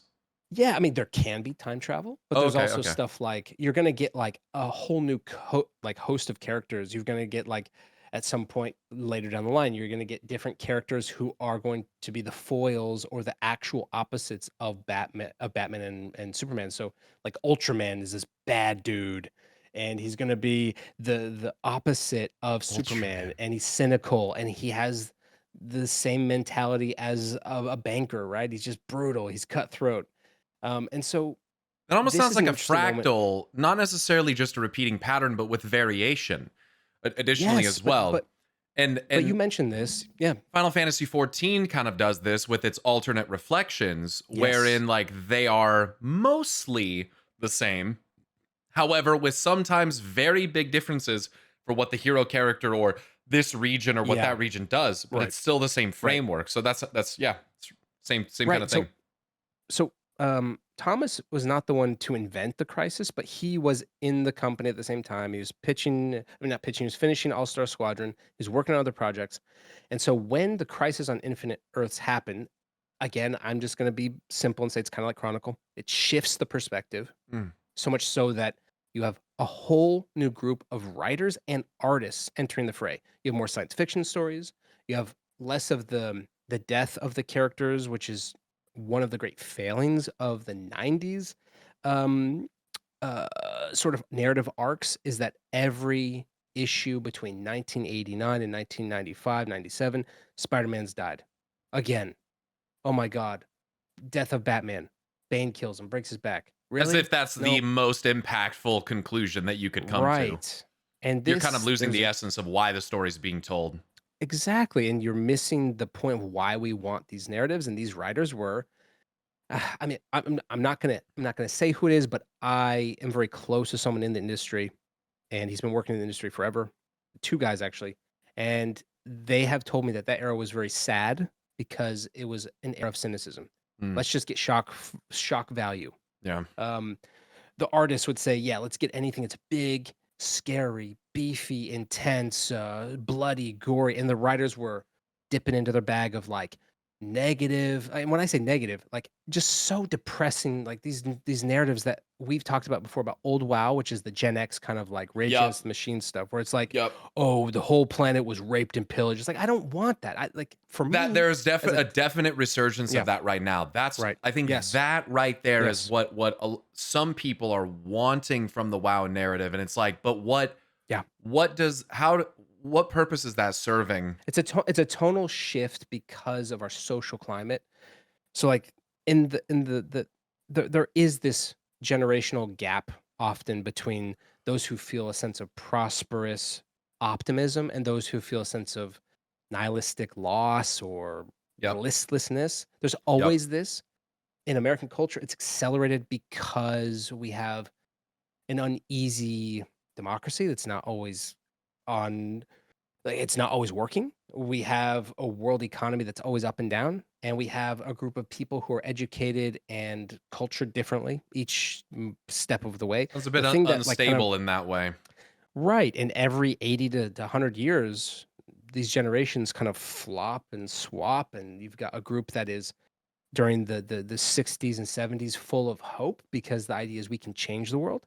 In the 80s, even though at least economically there was a prosperous rise in the US, there was also a lot of angst because there was this fear of overconsumption. There was a fear of identifying American culture with McDonald's and blue jeans and not, I don't know, local cultures or uh, narratives about democracy or 1776, like these things that some people really valued. Other people said, no, it's a cynical game, right? So Yeah. my point is in comics, you see this a lot. You see it in film, but especially pop culture that's like meant for us. You just feed me, just feed it to me. The lowbrow stuff is always going to precede the culture because it's the artists who are feeling uneasy. So they're Right. going to say it. That's it. And Grant Morrison, Mm. another very important Scottish comics writer, said the same thing. And he wrote a whole book about this, about what superheroes mean to us as a society. And so similarly, I would say because of this comics background, you see this in Warcraft, where Warcraft is a nice mix of comics, soap opera, D&D, a little bit of Warhammer, a little bit of Trek. You get a little bit of mix of everything. Yeah, And Transformers, everything, and there's an entire Warcraft comic yeah, series. there, An yeah, entire, I own all of them, yeah. And by and the there way, and a if manga you series as well. yes, and by the way, if you look at the writers that worked on that, there's a line, I believe, at the very opening of both the manga series and the just each iteration of the Warcraft comics. There is a note about like Chris Metzen writes in there. He says something. Oh, I Mhm. love working with this guy. He's great. Like he will say something about the writer I think a lot of because it's he's Richard giving him. Knack. Knack is the big name in that, and he did Yeah. some of the novels. I think Wolfheart as well. Mm. But nonetheless, the when we bring it back and we say, okay, retcons, they do A, B, and C. They help us move forward with interpreting the narrative framework. That can also be vibes. So that's kind of why sometimes we get the burning of Teldrassil over something else that maybe would not have been that. That's why we get people angry that we don't have the same narrative that we had in the past, and why I've seen 400 videos today about why WoW is soft, which again is another topic we've talked about. It's very tiresome. But for me, when I sit back and say, okay, what is the problem here? I think it's definitional. I think it's just vibes. Oh, it's changed. So I hope you don't mind, but I'm going to read something from Andrew Friedenthal. He wrote this great book from 2017 called Retcon Game, Retroactive Continuity and the Hyperlinking of America. He says, I define retroactive continuity as a narrative process wherein the creators and or producers of a fictional narrative world, often, but not always the same person or people, deliberately alter the history of that narrative/world, such as going forward, future stories, such that going forward, future stories reflect the new history, completely ignoring the old, as if it had never happened. I think he's right. Again, I'll continue, but I have some quibbles, but it's okay. It's no worries. Um, this can take a variety of different, increasingly stringent forms, all of which in some way recontextualize previous story elements. So he names three of them. First one, retcons may be reinterpretation. So changing how an earlier work is seen and interpreted, that could be chronicle, right? But in a less than definite way. It like resets the table, allowing for more choice Sure. on the part of an audience member to determine which history is canon. Is Right. this the Titans? Or is this whose perspective are we really Basically, like getting? And reducing the this is great. rigidity and opening it up to some Yes. just different opportunities. And this would make sense after you're working on a narrative for 20 years. Yeah. You're like, let's shake it up. I would say that Um, that is largely how things, as it pertains to the Shadowlands, are looked at. Because when you actually read and provide sources for the quotes given in Chronicle, um, it is not right. it is not tight and clear. The correlation between the spirit world, which you go to when you release your spirit and visit as the Death Knight, Good point. is not entirely clear in contrast with the Shadowlands itself, and the Shadowlands is certainly not spoken about in a way that is rigid by any sense of the word. That's a good point. It's open-ended, yeah. Yeah, I Sure. mean, it talks about like no one knows how or like why the Shadowlands came to exist. However, They do That's say that true. it came into being when the first mortals first arose in the cosmos, not specifically on Azeroth, but mortals in the Right. cosmos. So unless you're Right. going to make the claim that Azeroth is the first world that ever existed, the Shadowlands has never been portrayed as something that was only and specifically linked to Azeroth. So any Yeah. interpretation as such is just definitionally incorrect when you actually reference source material that tells us about it. However, This it is this is good though. Yeah. yeah, it does describe it as a labyrinthine realm of spirits and teeming with in decay, teeming with the souls of the dead, Hmm. and that people hope that they can go on to a brighter place rather than languish within the cold confines, which sounds quite orderly, frankly, of the Yep. Shadowlands for eternity. So like there is some hinting going on there. Yeah. But yeah, to interpret it as though it was strictly to Azeroth is just ignorant. So Yeah, and this is good because we go on to the next one, which is a bit more like I think reinterpretation, as Friedenthal has mentioned, reinterpretation is the idea that we're going to move some of the information. hmm. We're going to maybe add a small bit. Uh, Additive elements are often retcons in that you're getting some new information that will change the overall narrative over time. Right, like I've had Sylvanas saying this is too orderly. There's right. something wrong with it. Although, if you paid Yes. attention to the expansion, the very first cutscene of the expansion showing Oribos literally says that for uncounted eons, the Shadowlands existed in perfect order. So Right. it's an example of if you ignore that conveniently and you only look at what Sylvanas is saying, that I think would apply to the type of retcon that you're describing at the moment. Yeah, but I think another way that oh, we'll get onto it, but Sure. there's no debate. I agree with you. You watch that cinematic when you launch the game, and it's about order. So my thought is that Sylvanas just simply uttering it again is just a delivery device to remind us. I think that's all it is. Agreed. And However, that's not that how people interpret it. boom, boom. So for me, the retcon may have happened before Sylvanas, but it's still a delivery tool to get us to a new step in the narrative, which again, sometimes we can be loosey goosey with retcon and say, well, is all additive stuff retcons? Technically not, because a sequel to a book is not a retcon. You see what I mean? So this is You're where we building. have to. You're building. Correct. There's a difference between building additional stuff, which gives more context, because frankly, there was very Right. little context given on things like Thalkatun, the unseen guest, the Right. Nathrazim, Right. as it were, and we're building onto that. And it's not this. It's not the same as like having built 3 chapters and then going back and being like, well, let's nix that, especially for Yeah. something that wasn't necessarily rigidly defined in the first place. And that's why Metzen apologized, because the type of soft retcons, I've heard this before, soft, hard, I don't know, it's just Sure. the way it is. Soft retcons are every day. We see it all the time. Yep. And I shrug. I say, okay, hard retcons will change a lot of the outcomes down the line, not in the moment, but when this story's over, we'll be like, oh, okay, I see where they had to pull this thread and move it here, or say, oh, they bungled it. They made such That's a how a mess. lot of people felt about Zoval and the Jailer, which I will totally admit and agree with. Feels like, is there the narrative like aspect in Warcraft 3 that makes it feel like the Scourge is this independent thing, as it was originally written, with Ner'zhul seeking to basically escape the influence as after he'd been deceived by Kil'jaeden into becoming the Lich King, where that's the original intent. Can I see where the threads exist where they can pull it and say like, oh, this was it all the time? There's this independent force that thematically does not align with the Burning Legion whatsoever. Yes. But and to say, oh, it was planned from Warcraft 3, I absolutely can see the issue that people would take with that. If we're going to talk about a Shadowlands retcon, let's talk about that one. But to say that the ordering of the Shadowlands was something that only began to occur post DF, post War Within, going into midnight with Sylvanas interactions, that's incorrect. It's just factually incorrect. No, it's not. Yeah. It's just yeah. So that brings us to the next type of retcon. That no, it's okay. This is the point. This is what I would probably do if we're sitting in a class. You'd probably want you name something that you just naming it. Someone throws an example. You name the other because otherwise it's just going to be jargon.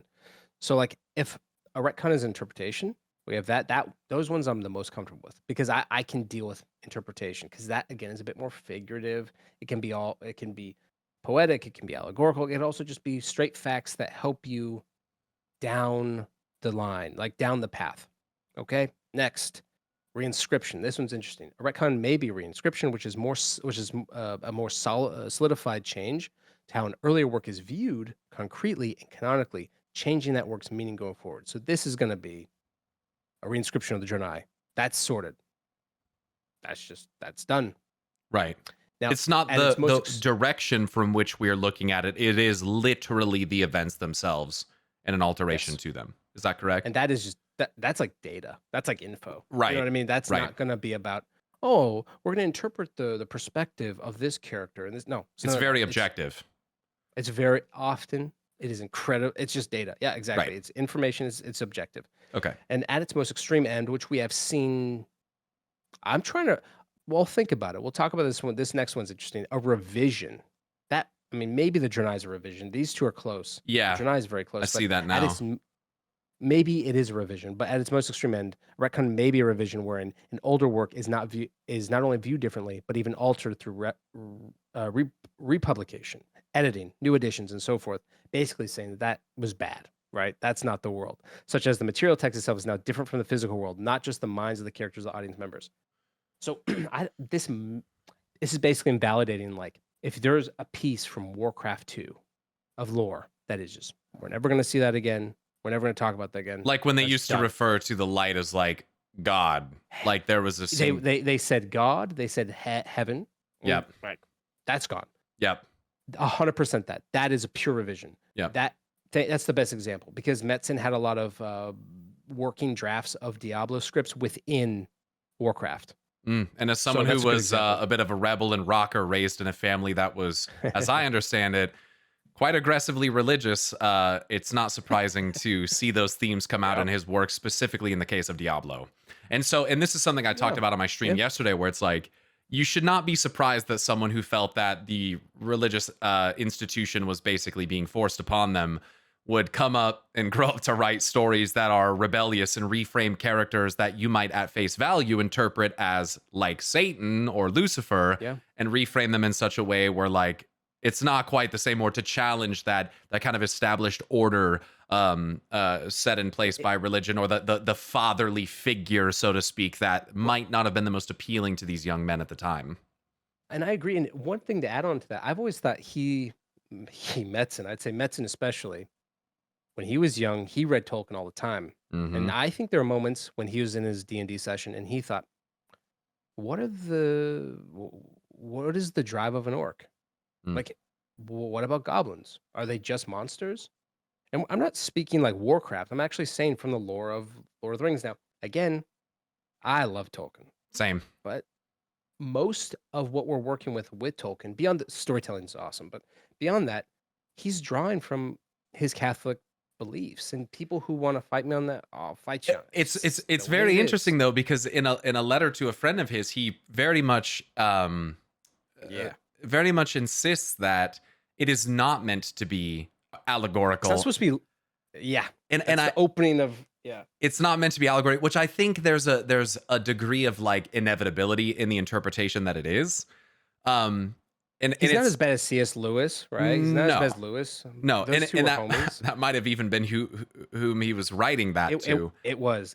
Yeah, and so they kind of went back and forth on that, and I just it's interesting because I've had some rather I perceive to be intellectual discussions with people about that topic, and it's very fun to discuss. And I love that because there are some people who outwardly say like, no, he meant it to be allegorical, and then I reference that letter, and they're like, oh shit, like I didn't know that was his intention.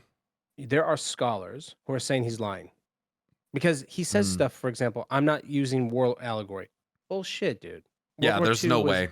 Massively impactful for you and your family. He says something to the effect of, I'm not trying to retell the rural world of England. You are. That's what the Shire is. That's okay. The reason why he's doing this, I think at the time, was because he's a professor. He's telling his own stories. He's learning from the Anglo-Saxons. He's learning from the Franks, all the medieval peoples. and he knows that allegory can be misattributed to ideological belief. Mm. So his thought is, I'm making something new. Here's my secondary world that I'm building, which is amazing. The Silmarillion's It's very incredible. good. Boy, it's a tough read. But I will put Tolkien next to some of the greats in this respect. My broader point is that he is, if we talk about morality and ethics, Mhm. he is rocking a belief that there are fallen angels, and those fallen angels are the orcs. Those are fallen elves. Yep. And Corrupted by that Morgoth. is right. So that is, I think, something that if you're in a, let's say you're not born I'm not born in the 1900s, 1908, right? You're not raised in a very happy bourgeois Catholic family. If you're not like that, and you're like not really into that, you're more of a lowbrow, everyday working class guy who reads stories from magazines he finds at the local Kroger's, like Metzen, right? Or any of these people who are working in these games. Guess what? They're going to tell some different stories about what at one point were just monsters, and now he's starting to interpret as people. Yep. That's one thing that I see from Metzen is the idea of humanizing these monsters. It's as big. people. It's big in modern media in general. I think there is a huge 100%. resurgence of that. I mean, look at the Wicked movies with the Witch of the Wicked Witch of the West, and all these other Maleficent is another example. If we were to go Disney, and I think there's a large focus there, and I think it's almost like a progressive mindset of like, how do we identify the elements that led the people that we consider to be villains to that villainy? What happened? Yes. They didn't just wake up one day and they're like, I'm gonna be a fucking villain. Like, that's not how it worked. And I see that and to a degree, I see that largely in Tolkien's works as well, specifically in the case of Melkor and Morgoth, because as I interpret it, what he effectively is like saying is that there is this gift, this song that Eru and the Valar sing together, that this music of the Ainur that they create before they become Valar and descend to Arda or Varda, Arda, whichever it is. And effectively, the way I interpret it, and this can largely be related to Lucifer and the Bible, for like this, and I just know that I'm gonna people will always argue this, and that's fine. Well, by the way, I'm not warning everybody. Yeah, the intent. No, warning. No. Sorry, warning. Us talking about Tolkien and religious stuff is just for us.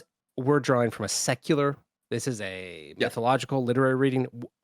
Your beliefs are your beliefs. Yeah, I'm not disavow like that. That's no intent to challenge that. It's fine. No, none of that. It's just that the interpretation I drew from it was that like the shadow, the overbearing, the arrogance, the pride, the darkness, as it were, is effectively an integral part of creation, which is bestowed this opportunity to even behave that way.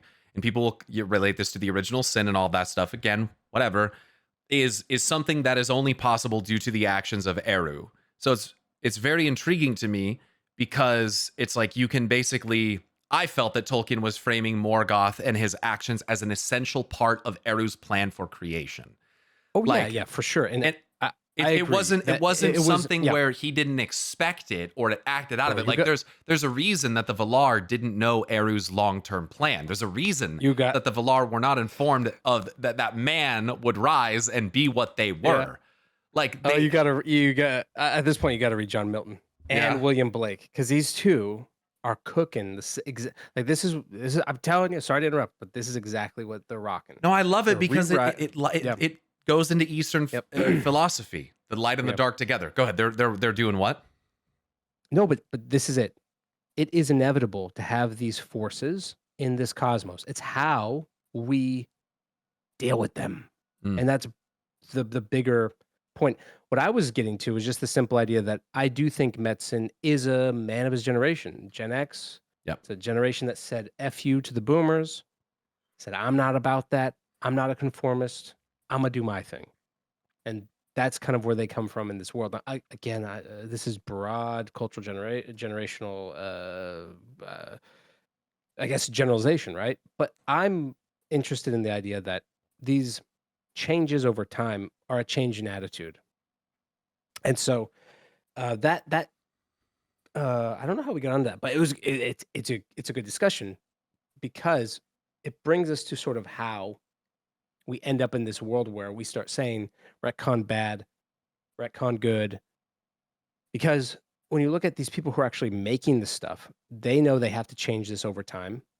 They're going to have to update the fact that, I mean, this is a bit kind of what Tolkien had to do with his Silmarillion. That was notes. That's just a bunch of chicken Mhm. scratch. That's some small reference to Not complete Hobbit, at all. Lord of the Rings. Yeah. Yeah. And he has poems. He has all these maps, notes that his son at a certain point just had to put together and publish and get out there. So when this happens, we sometimes will lose authorial intent. Okay, that's fine. Sure. I also think it gives more space for fans to speculate and to work within this world, and that I think is good Is that the meaning of because death of the author, the authorial intent kind of vanishing and the it interpretation is, taking yeah, over? yeah, it is, and we've had some great discussion recently in our Discord about Roland Barthes. He wrote an essay, 67, I think, about being careful with attributing a biography and this is again what Tolkien was doing, saying, I'm making my own stories to the narrative. Now, this is simplification.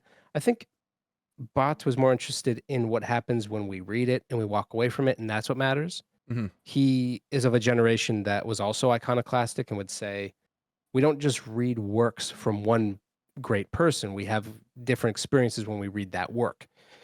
I am over time. I thought it was amazing when I was in college because it gave me, as like, again, a nerd, like this idea that, oh, well, I'll have a say in how I think Bleach should end.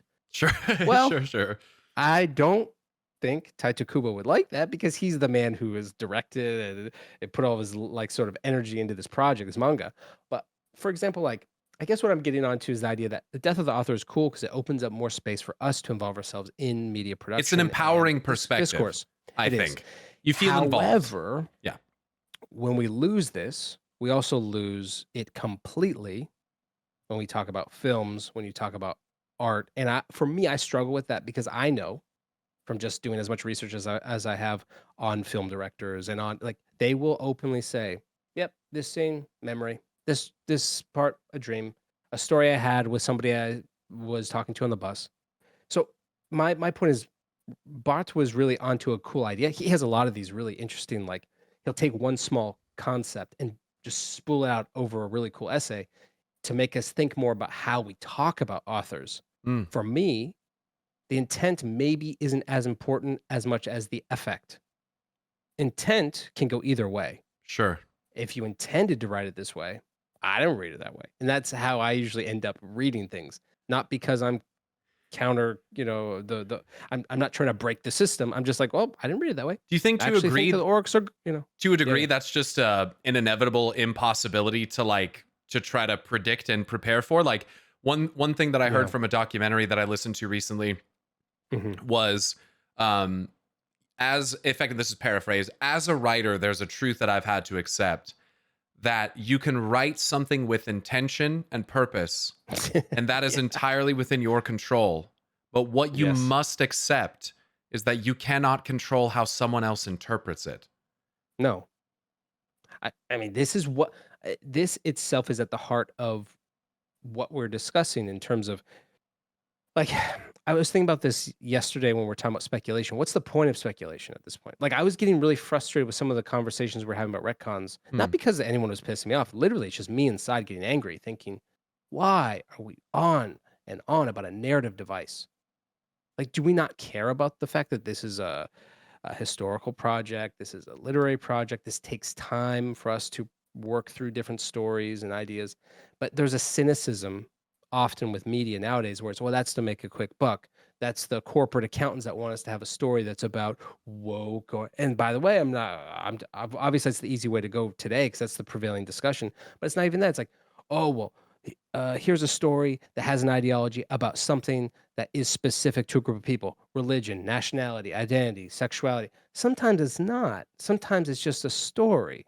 And that Sometimes that is story, being injected via the interpretation yes, of the person that going through is it. what, yes, that is what Tolkien was afraid of because Mm, he doesn't want someone to say, oh, this guy's an anti fascist.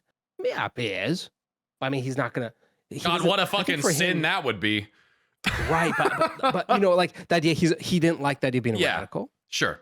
He was also very worried that his work would come off as blasphemy. So it's those sort of things that I would say if we get being back religiously to, shunned. Right, stuff like that. And he was very devout, and all of his like contemporaries were as well. All of his C.S. Lewis converted to Catholicism broadly because of his relationship with Tolkien. And it doesn't matter. The Tolkien classes later. And we really got into all that just, I think, to kind of loop back to that, because we were on the discussion of what an artist may intend for something versus how it is interpreted. So we have come back to that point. We have, and the idea that we have more agency as fans is cool. Yes. And that fans, especially since the 80s, because they have more access to material and people, by the way. Like, that's amazing that Gene Roddenberry would go to San Diego Comic-Con and sit down, and you could be like, Gene, I didn't like what you did with Scotty in this episode of Star Trek. Don't like it. It is like, I've literally read through a novel whilst DMing the author of that novel on Twitter about my opinions on the novel and having a dialogue about it. And she was Madeline Rue, she was fucking awesome. When I read Shadows Rising, she's like, please let me know what you think. I'm reading, I'm like, I get to this one part, I'm like, that was fucking awesome. I messaged her. One of my favorites. It was amazing. So I very much get that. And I think if I could just add to this really quick, it can be frustrating when discussing that aspect of cynicism, because I've seen that a lot as a creator where, and I must accept the compliment where it exists, because there is a beautiful, very kind compliment in this type of statement. But Pyro, your idea is way cooler. Like, this is what Blizzard doesn't think about it that deep. And that, I appreciate that truly. I used to be very defensive to that, because I take it as like, well, basically what you're saying is what I'm telling you in terms of theorization is wrong. And also, you don't think that Blizzard is capable of this. I used to take it that way. First of all, thank you. I appreciate the compliment that exists in there. However, I am not special in that way. Like the people that were like, could I improve it? Do I have a ton of passion? Sure, maybe. But the fact of the matter is that this is a universe, retcons or not, being built by a lot of people who've been playing this game probably longer than us, who love the shit out of it. And so to insinuate that they themselves do not have this capacity, but some guy, some opinionated fucking dude who sits in his office in his house here is somehow superior and like puts forth, it's like, it just seems silly to me. It's like, let's remember that these are people, they love it, they're passionate. Like, let's not put let's not put me on or anyone else on a pedestal either. So just to kind of come back to that. And okay, this is the thing that I wanted to get back to. Again, I don't want to romanticize it, because there's a lot of discussion about how fan communities, there's a great essay called Bad Fans by this scholar, Henry Jenkins, who he's amazing for those who are in the academy and kind of tinkering around with like fan studies or pop culture. He's one of the great names, right? Jenkins kind of talks about like, there's a part where fans overstep their bounds. And this is, by the way, before like Twitter. I think he wrote this in 2007. So it's kind of like before things popped off. When things were a little more pure in some ways. Before the swatting and the sort of stalking. And so like that, this has kind of brought me back to the point where it's like, if you feel like you have so much agency as a fan, sometimes it comes off as like, so like the passion that you have for these narratives as a fan, because of these things, back in the day, they would listen to you. You could talk to them. You have kind of more access. Sometimes they'd say, fuck off. Like, there's and I think, for example, today, George R.R. Martin's like that. He says, fuck off. I'm not changing my story. I'm not finishing it if you don't want it. Fuck off. Some people, and a good example is Christopher Tolkien, son of J.R.R. Tolkien, has been notoriously brutal to academics, to publishers, and has said, fuck you. This is my dad's legacy. I'm not changing shit. Yeah.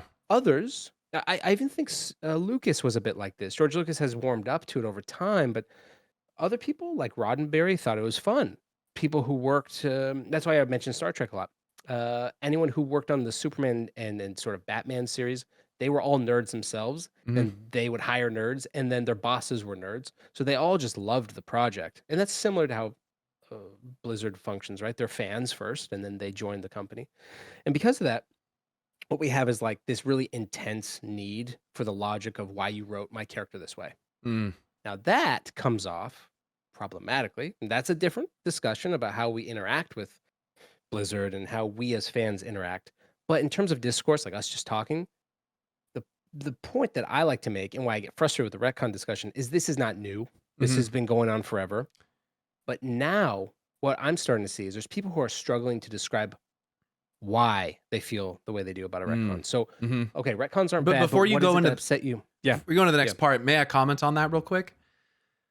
yeah, go for it. And I hope this isn't overstepping boundaries. You know, I'm not trying to like leak DMs or whatever, but I have had a couple conversations with Taryn and Gregory, who Yeah. is, as I understand it, the lead cinematic, you know, kind of He's the cinematic designer. man. And He's yeah, I think as of a couple years ago, he was promoted to basically franchising. Like he's working with Metzen as they are the two heads of the franchising storytelling narrative world right now. yeah. I mean, this guy is super passionate, cares a lot. I had the opportunity to not only have a conversation with him on Twitter DMs, and he's just such a nice guy. I've talked to him at BlizzCon before. But I got the chance to apologize for my, you know, outrageous reaction to the Sylvanas thing and let him know, like, hey, since revisiting it, like, this has been deeply impactful for me. I have learned a lot about myself through Sylvanas' story, and I think it's beautiful, and thank you for that. But also, he shared with me that, like, one of the struggles that he had with Sylvanas in particular, of course, since he has been so involved in the cinematics and the dialogue in those cinematics and really writing her story, which I don't think a lot of people probably know that. They don't know that. Yeah, he's like a huge narrative force. Him Yeah. and Metzen are dogs. And Yeah. he told me, he's like, you know, depending on when you start playing and what content you've interacted with, you might have up to a dozen different interpretations of who Sylvanas is. And Yes. he's like, you know, Yes. one of the and I obviously landed in a pretty specific line of interpretation of who she was myself. And so he kind of said, like, one of the greatest challenges was trying to figure out, how do you move a character with that much history, that much Yes. involvement, and that many interpretations as to who she is forward in a way that doesn't dissatisfy anyone. Yeah. I mean, when That's you look at rough. her in a certain way, like I did, as an infallible kind of almost genius mastermind, and then it doesn't turn out that way, what are you supposed to do? Right? That So she's fallible and that she's human. very much so, which makes her all the more relatable. Yeah, So I that's just what. wanted to Yeah. throw that in there, because what you had said just now was kind of like it I felt like that kind of pertained to it in terms of how we interpret the Yes. character. What did you Yes. do with my favorite character, right? Almost that sense Yeah. of connectivity. Yeah. So Yeah. You know, for and this is kind of what I was getting onto, this idea that like how do we as fans deal with it? So yeah. some fans get mad, some fans just get mad, and Who we'll have people would that I do that? now the thing is I liked what your preamble was good where you said I was upset with the whole process. Like and I understand why. The systems of Shadowlands was very frustrating. And it wasn't just Shadowlands. I think we had dealt with I'm not going to rehash, but we had dealt with a lot of frustration from you've got borrowed power from Legion and BFA, I then mean, the this, and then you've got the narratively, the fact that you burning of just Teldrassil. Like, what are we and doing? that came from a guy who, if you've anyone has, please, I just want to say this 1,000 times over. Please read Jason Schreier's book, Play Nice, which is the history of Warcraft and Blizzard.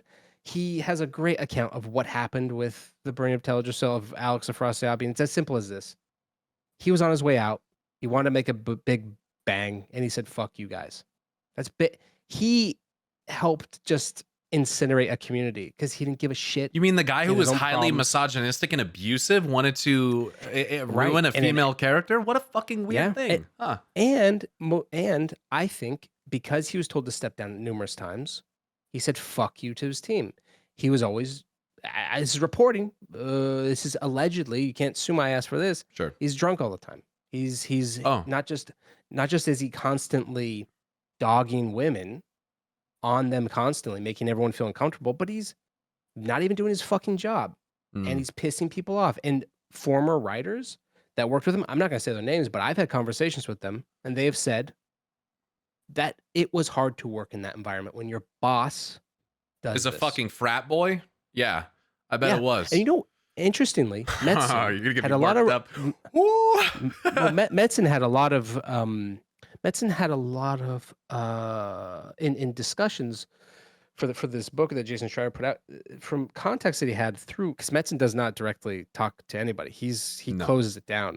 Yep. He said that he felt a sense of shame for the way that their community, their culture was built, that it was definitely a boys' club. So what happens when you grow up and get married and start having children? You reflect on that and think, wow, is that how I would want my daughter treated? Exactly. And I think for him, there's a great story. Sorry to jump in with this, but there's a great story where he caused a drunken brawl, Metzen, in the Warcraft studios with his homies, and they were just drunk and going crazy and breaking shit. And Blizzard, who had just like at that point just moved to Irvine, I believe, they were just like, bro, we have to spend like a considerable amount of money to fix his fucking room because you couldn't keep your shit together. And after that, he was like, oh fuck, I'm the leader. And so there are these experiences that, again, seep into narrative. And the reason why I mentioned this stuff is broadly the idea that fans will get frustrated when something feels like it's been taken away from us. So fans will be frustrated when something is done unjustly in the logic of the world. That's a big part of it as well. Sylvanas wouldn't do that. That's what people would say. Yeah. Now, here, I want to kind of get to this point so we can continue. Yeah, please. Sorry, further, that was quite an aside there. The only reason why we're looping is because I think this does provide context. Yes. For why we're discussing this. So, like in these serialized media narratives, from radio dramas to superhero comics, sci-fi films, TV shows, including like crime fiction, romance novels. I've mentioned telenovelas and soap operas. Retcons draw a lot of ire from fans because, and this is pre-internet as well, gang, it would interfere with their suspension of disbelief. That's number one. Your imagination, that's one. Number two, the one that we fixate probably the most on is that, well, today I think we do this too much. The idea that it's not intellectually satisfying or understandable. Oh, this doesn't make sense. Why would you do that? That's about information, not A plus, or A, 1 + 1 does not equal 2 here. Look at all of human history, though. I mean, how many times have people done things that are intellectually like misunderstood, like hard to understand because they're emotionally driven? Right. But then you look at emotional satisfaction. Get to the next part, and that's what I talk about fandom. I think it's affective. It's emotional first. It's not going to be cognitive. It's not going to be intellectual. It's not going to be theoretical. I can do that because that's something that I want to do but when I get mad in the moment when the cameras are off and it's just me getting pissed off on something, it's just like emotional. That didn't add up. I don't like that. Or often as I get older, I'm just like, it's apathy. Well, that's fucking lame. Yeah. Right. So this happens often. How do we respond to this? Well, two distinct outcomes at the time, right? Creators who would have tons of conversations with fans. They were fans themselves. They knew everything about Superman. They knew everything about Tolkien. They knew whatever the hell you're producing, you're adapting. They would confront the originally aired or published narrative by adding, subtracting, or altering narrative elements, especially in the canon. This includes character, plot, setting, theme. This is just, we know this. Fine. Fans, on the other hand, if they didn't get what they wanted, they made their own shit, which is kind of cool. So this is what's fun about it's like your fan fiction and like machinima and like role play. Yes. Okay. And that is the constructive side of when someone's frustrated with a retcon or a narrative device that's used improperly, or the narrative itself falls apart, or this happens too in live action. A character, let's say like Geralt, we define him as Henry Cavill. He leaves the project. Well, Witcher continues without him. People make their own fun, videos of him instead of, remixes, and because they don't want to have Witcher 3 with some other guy, right? Right. So the idea broadly is like to recreate your own thing, and this is where you come in to speculate on further changes that you'd like to see or that you think you'll see. And to a degree, I think I kind of do the former as well, in terms of like, look, like I'm not going to shy away from admitting that I want a certain kind of story of reflection, penance, and evolution for a character like Sargeras. I think that's part of why Mhm. I, not only because I think thematically there are hints that direct us to this line of thinking, but the idea that like the meaning of the actual character is heightened in the way that I perhaps am reinterpreting it or want to believe it is actually unfolding. This idea of this ancient fertility god who is honest and maybe a bit wrathful, but you know, is principled and intends to be benevolent and all this stuff. And I think that's truly a reflection of me, honestly, but that Mhm. doesn't always get it right and is too one track minded, taking me back to Sylvanas yet again on the solution for the thing. And that's why I think I largely lean into the ideas of order leading to a corruption, of like there is a Right. systematic failure that has attempted, that is basically bearing down on this person who, or being who does not want to be controlled and who has this sense of justice and injustice and I think indignation. And yeah, it's a so very it's modern reinterpretation of Tolkien to me. It's very modern. I can't like, I'm born in 95, grew up watching WWE. I've seen a lot of heels, I've seen a lot of redemption stories. I've seen a lot of this stuff. Like I think that for me and for men like me, that has a Yes. lot of meaning. Like, let's reflect on our Yeah. actions. Let's reflect on our I think destructive you're right. tendencies, and like let's fucking be better. And like You're maybe right. there's a ton of self responsibility that lies on us, but also the system built around that kind of pushes people toward this kind of thing, whether it be media or governmental or religious or whatever.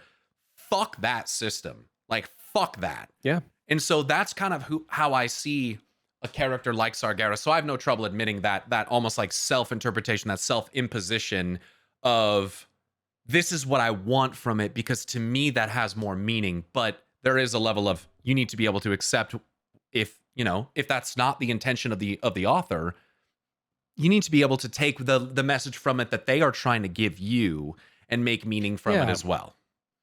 I think it's a good point. Like another way I think about this is when I'm really fixated on watching the whole filmography of a director or reading everything from one author. There's times where I will have an expectation and it will exceed or will not. Yeah. It'll fall off fast. Yeah. And when it happens, you know what I usually do? I say, well, the can't honestly, maybe didn't hit for me, but the rest of it is awesome. Yeah. And so I've had to come to that at this point. I feel okay. So I've grown up. My dad was a huge Star Trek fan. I'm a huge Star Trek fan. My dad was a Star Trek huge for Star me, Trek fan as well. He never considered himself a it's Trekkie. but that my dad too. And like the same with Star Wars. Like I'm more interested in Star Trek as I've gotten older because I understand why there was such a fascination with it. But the point is, like, from my experience, there's a lot of problems. I'm not happy with the new show. It's really silly, but there's interesting information you're getting from it. I Sure. feel that way when I was looking back on Mhm. Shadowlands and when I was doing all my stuff with Dead Blanchy. I forgot how great the zones were and everything. But in the end, I guess what I'm saying is this gets back to the question, right? As a general question, why do we get so frustrated when we see a retcon? Why do we get pissed off when we see the word? And this is even just listen, for those who are I was gonna say psychologists. For those who are out there who are focused on the mind, Our psychiatrists and psychologists watching right now, which there I'm sure is at least right? one. Well, I think there is one who said that they have a practice at some Oh, point, which is very cool. So, nonetheless, for those out there who actually do study the mind, sure, there's a lot of reasons why. I think the most obvious reason is the internet. Like, it's just we're designed to be pissed off by this stuff. it But I is will say built this: to polarize people. it is, and to order us in a certain way. So here's the thing: Mm, does I the think the great challenge machine. is, Sorry. but but this goes back to the point here. I think for me, I'm asking it rhetorically, but I think this is the case. Does it challenge our sense of narrative order in here, like as us, like you were saying? Does it challenge like our historical rootedness? The Define idea it that a retcon. the retcon, does it challenge the fact that we can go back and change? We can be different. Does it that what we had thought previously can be changed tomorrow, or that we can grow, we can change, that things evolve, that we can be multiplicities, like everything, does it and we're challenge all at once, right? does it challenge the perception, just to clarify, That we're not a make sure that I solid understand. individual. That we're not Right, just and solid. that there is we're not flexibility. static. Yeah. And does it also challenge like historical, like our sense of historical rootedness? I see this a lot. I'll get to this, but I think people who are interested in like historical revisionism, like actually we found out information that this did not happen, and actually this happened, and instead it was a conspiracy. That's interesting, but it runs rampant without fact or basis in historical processes or archaeology, etc. But that itself is interesting because you're like kind of expanding out what we know, whether it's, oh, we have more information on the Vikings and their interactions with indigenous people, or oh my God, we have more information about these native peoples that I'm just making something up, some native group invented fireworks before the Chinese. I'm just making it up, right? So you have these interesting things that we learn over time and we realize, wait, history is not static. I think that scares people. That doesn't mean because I've spent my life in this, but I think it scares people. I think that exact same concept applies to science as well. We know what we Yes. know Totally agree. while we think we know it. Until And a we good don't. scientist will say, correct, and a good scientist will say, instead of a conspiracy theorist, they'll say, no, this is the way it is. This is the way it is. I'll find all the evidence to show this is the way it is. When then a scientist will say, well, just prove me wrong with the data, with the research. And Surely, if it's true, you can prove it. And this is, for me, what's helped me release a lot of my frustrations with, I have an idea. Let's say I have a theory. Someone proves me wrong. I say, oh, all right. Damn, you got me. And when again, I personalize it, you got me. But really, I think, damn, nice job. I see it differently. And I'll step away from it and say, it's not to flagellate yourself, to say, I didn't know it before. Oh my God, I'm so stupid. We got to stop thinking that way. Yeah. We're learning all the time. We're figuring stuff out as we go. The retcons are good. For me, it's almost like I'd make a YouTube video about retcons as being a way to deal with life. It's a very broad idea, but the idea that it's these narratives we tell ourselves that we have to be fixed humans by the time we're 25, when your brain forms as men, right? It's 27. Well, I don't know when your brain finishes forming, but it's about how it felt like when mine did. But like, listen, I'm 38 this year. I still have a lot that I feel like I need to.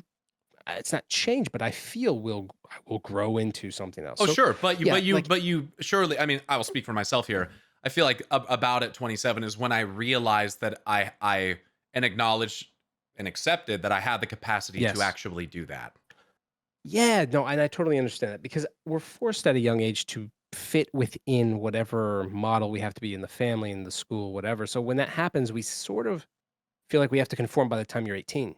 But that's not the case. We have to, and when I mean from conform, just fit in normally in society, whatever. But my whole thing is like with retcons, when I see people who are less concerned about retcons, I often see they're more comfortable with the flexibility of life. Yeah. They ride the Dow. They're cool with it. That's hard to do. It's hard to do. Yeah. But once you get to the point where you say, fuck it, man, I love this thing. Let's see how it goes. Like for me, Last Titan, I'll be bummed if it's kind of lame. But at the same time, it's honestly, I'll just say this. It helps that we got a good community. Helps we talk about this stuff. So people are excited, but you're not going to see me crash out about it again. Exactly. If it doesn't turn out as, it's like, all right, I guess, you know, it is what it is. But again, that's and that's the question I ask people who do get upset with retcons. And for those who listen, you don't have to agree with me. You don't have to like me. You don't have to be on the same side. If you don't do any of those things, you're wrong.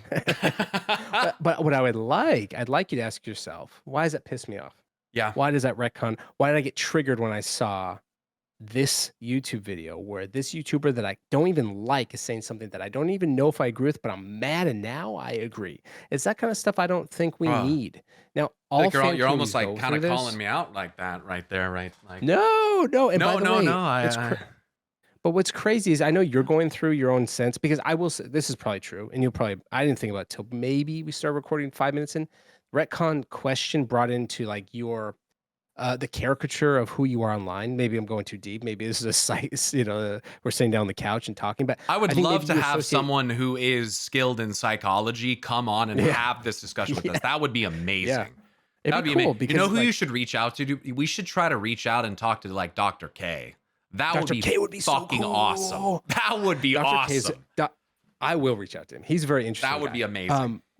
But there is something about, since we're so we invest so much time into these worlds because we're processing our own things. We're finding connection with our own things Yeah.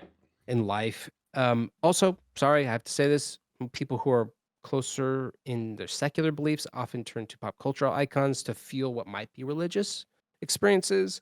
Sure. That's art, that's culture, that's Comic-Con instead of the temple. It's kind of where we're at now. I'm being very honest with you. I think there's a lot of zealotry in fandom, and we see the rise of it with the rise of global secularism. It just is true. The light Now, can't be wrong. I mean, Venel Lightblood told me. right.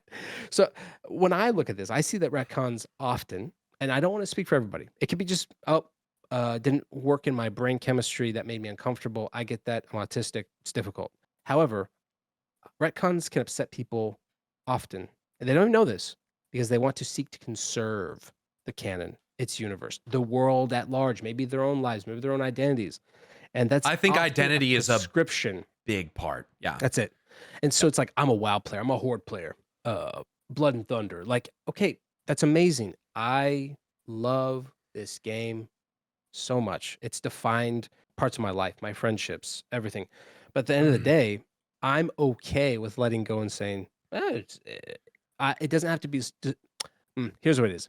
I don't want to prescribe it. I would rather describe it. In other words, I don't want to tell it how it has to be. I'd rather describe what it is, and then maybe I'll deal with it later. That's just how I work through these things. And it requires a certain degree of like emotional maturity and flexibility that I think I developed a lot more of when I went and played Final Fantasy 14. Like a lot. I think it takes experience. I've thought about this. It takes some. There's this YouTuber that one of our community members, Raynor, this guy that does Final Fantasy. It's like Misshapen Chair. Do you know this guy? Like the YouTuber?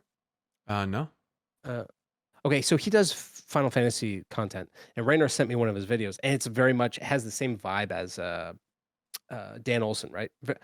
Very, very clever, but in the Final Fantasy world. And at some point, he says like something as simple as like, "I'm playing this game so I can have my own experiences. If it's pain, if it's boredom, whatever, but I need them for me. I don't want to prescribe that for someone else. Like that's not for you." This is my experience, and I'm not going to tell you how to play, and I'm not going to tell the devs what they need to do. And I like that perspective, and it takes time to get there. And the point broadly that I would say is like, if you're spending too much time worrying about authorial integrity or credibility, you got to let go because this thing's built by a lot of different people at different times and with different experiences. And I can understand. Listen, do you think I was happy with the end of Dragonflight? That was a silly cinematic. We did it together as a family. And I didn't like the Dominic Toretto. And I didn't like the end of March of Quelled on Us. I did not like the way that. Hold on, I loved the Sylvie entrance. Sure. Did not like us resolving the way we did in that moment. Now, by the way, we could come back to that, and that all falls apart. It'd be a very interesting way of handling something that appears to be clean on the surface. This is a theme of Midnight. Oh, it's all clean on the surface. We're all good. And then, oh my God, there's like a civil war breaking out amongst the elves. That'd be crazy. Yeah. Anyway, for me, going back to it, what excites me about retcons intellectually, let's go there, is that I think it opens the possibility of expanding out the universe. Yeah. Do I want another Medan character? No. But Kalia was an interesting introduction. I think she's interesting. Yeah. But she is a developed retcon. I'm sorry, she is. To me, Kalia she's changed. And the way that we view the Lightbound Undead, they've changed things. Now we have a cool idea of what might be on the other side of the ocean with those Arathi, because for me at least, that's the way I view it. And that's exciting. So that she's particularly interesting because she is explicitly expressed that she's not interested in the throne. She's not trying to be a ruler, even though she has technically a degree of like rightful. She has a sway. Like she does. I mean, she's literally the last remaining Menethil. Like she should be ruling Lordaeron technically. And people that have seen that times change. Yeah, well, and people have called her out for that. And she said straight to Lillian Voss, like, it's just not. I remember this. Yeah. It's just not what I'm interested in, which has always been, as I'm always suspicious of her, because when she was resurrected, Sara, the Naru that took part, and said that she would be brought back as she herself and as the light would have her be, which I'm not particularly fond of. But, the light in terms of the Naru is something that can be discussed at length otherwise. But with that being said, I think that this would be a... Oh. I kind of lost you for a sec there. Oh my God. I was about to freak out because there's a lot of construction going on and they're digging shit up and I have fiber. So Yep. You might want to enable and disable and re-enable your camera real quick, just on Discord. oh my God. Okay. Oh. Hey, what's going on, everyone? I actually lost Olwenn at the end of the call there. So we're going to split this up into another episode. If you enjoyed this discussion, you like the topics that we are going through, and you want to hear more, please make sure to join us on the next episode of the Hearth and Hammer podcast. Thank you again to all the listeners. Sorry that it just kind of ended abruptly there. Leave a comment and a like on the video. It certainly helps us know that you are liking the content that we're putting out.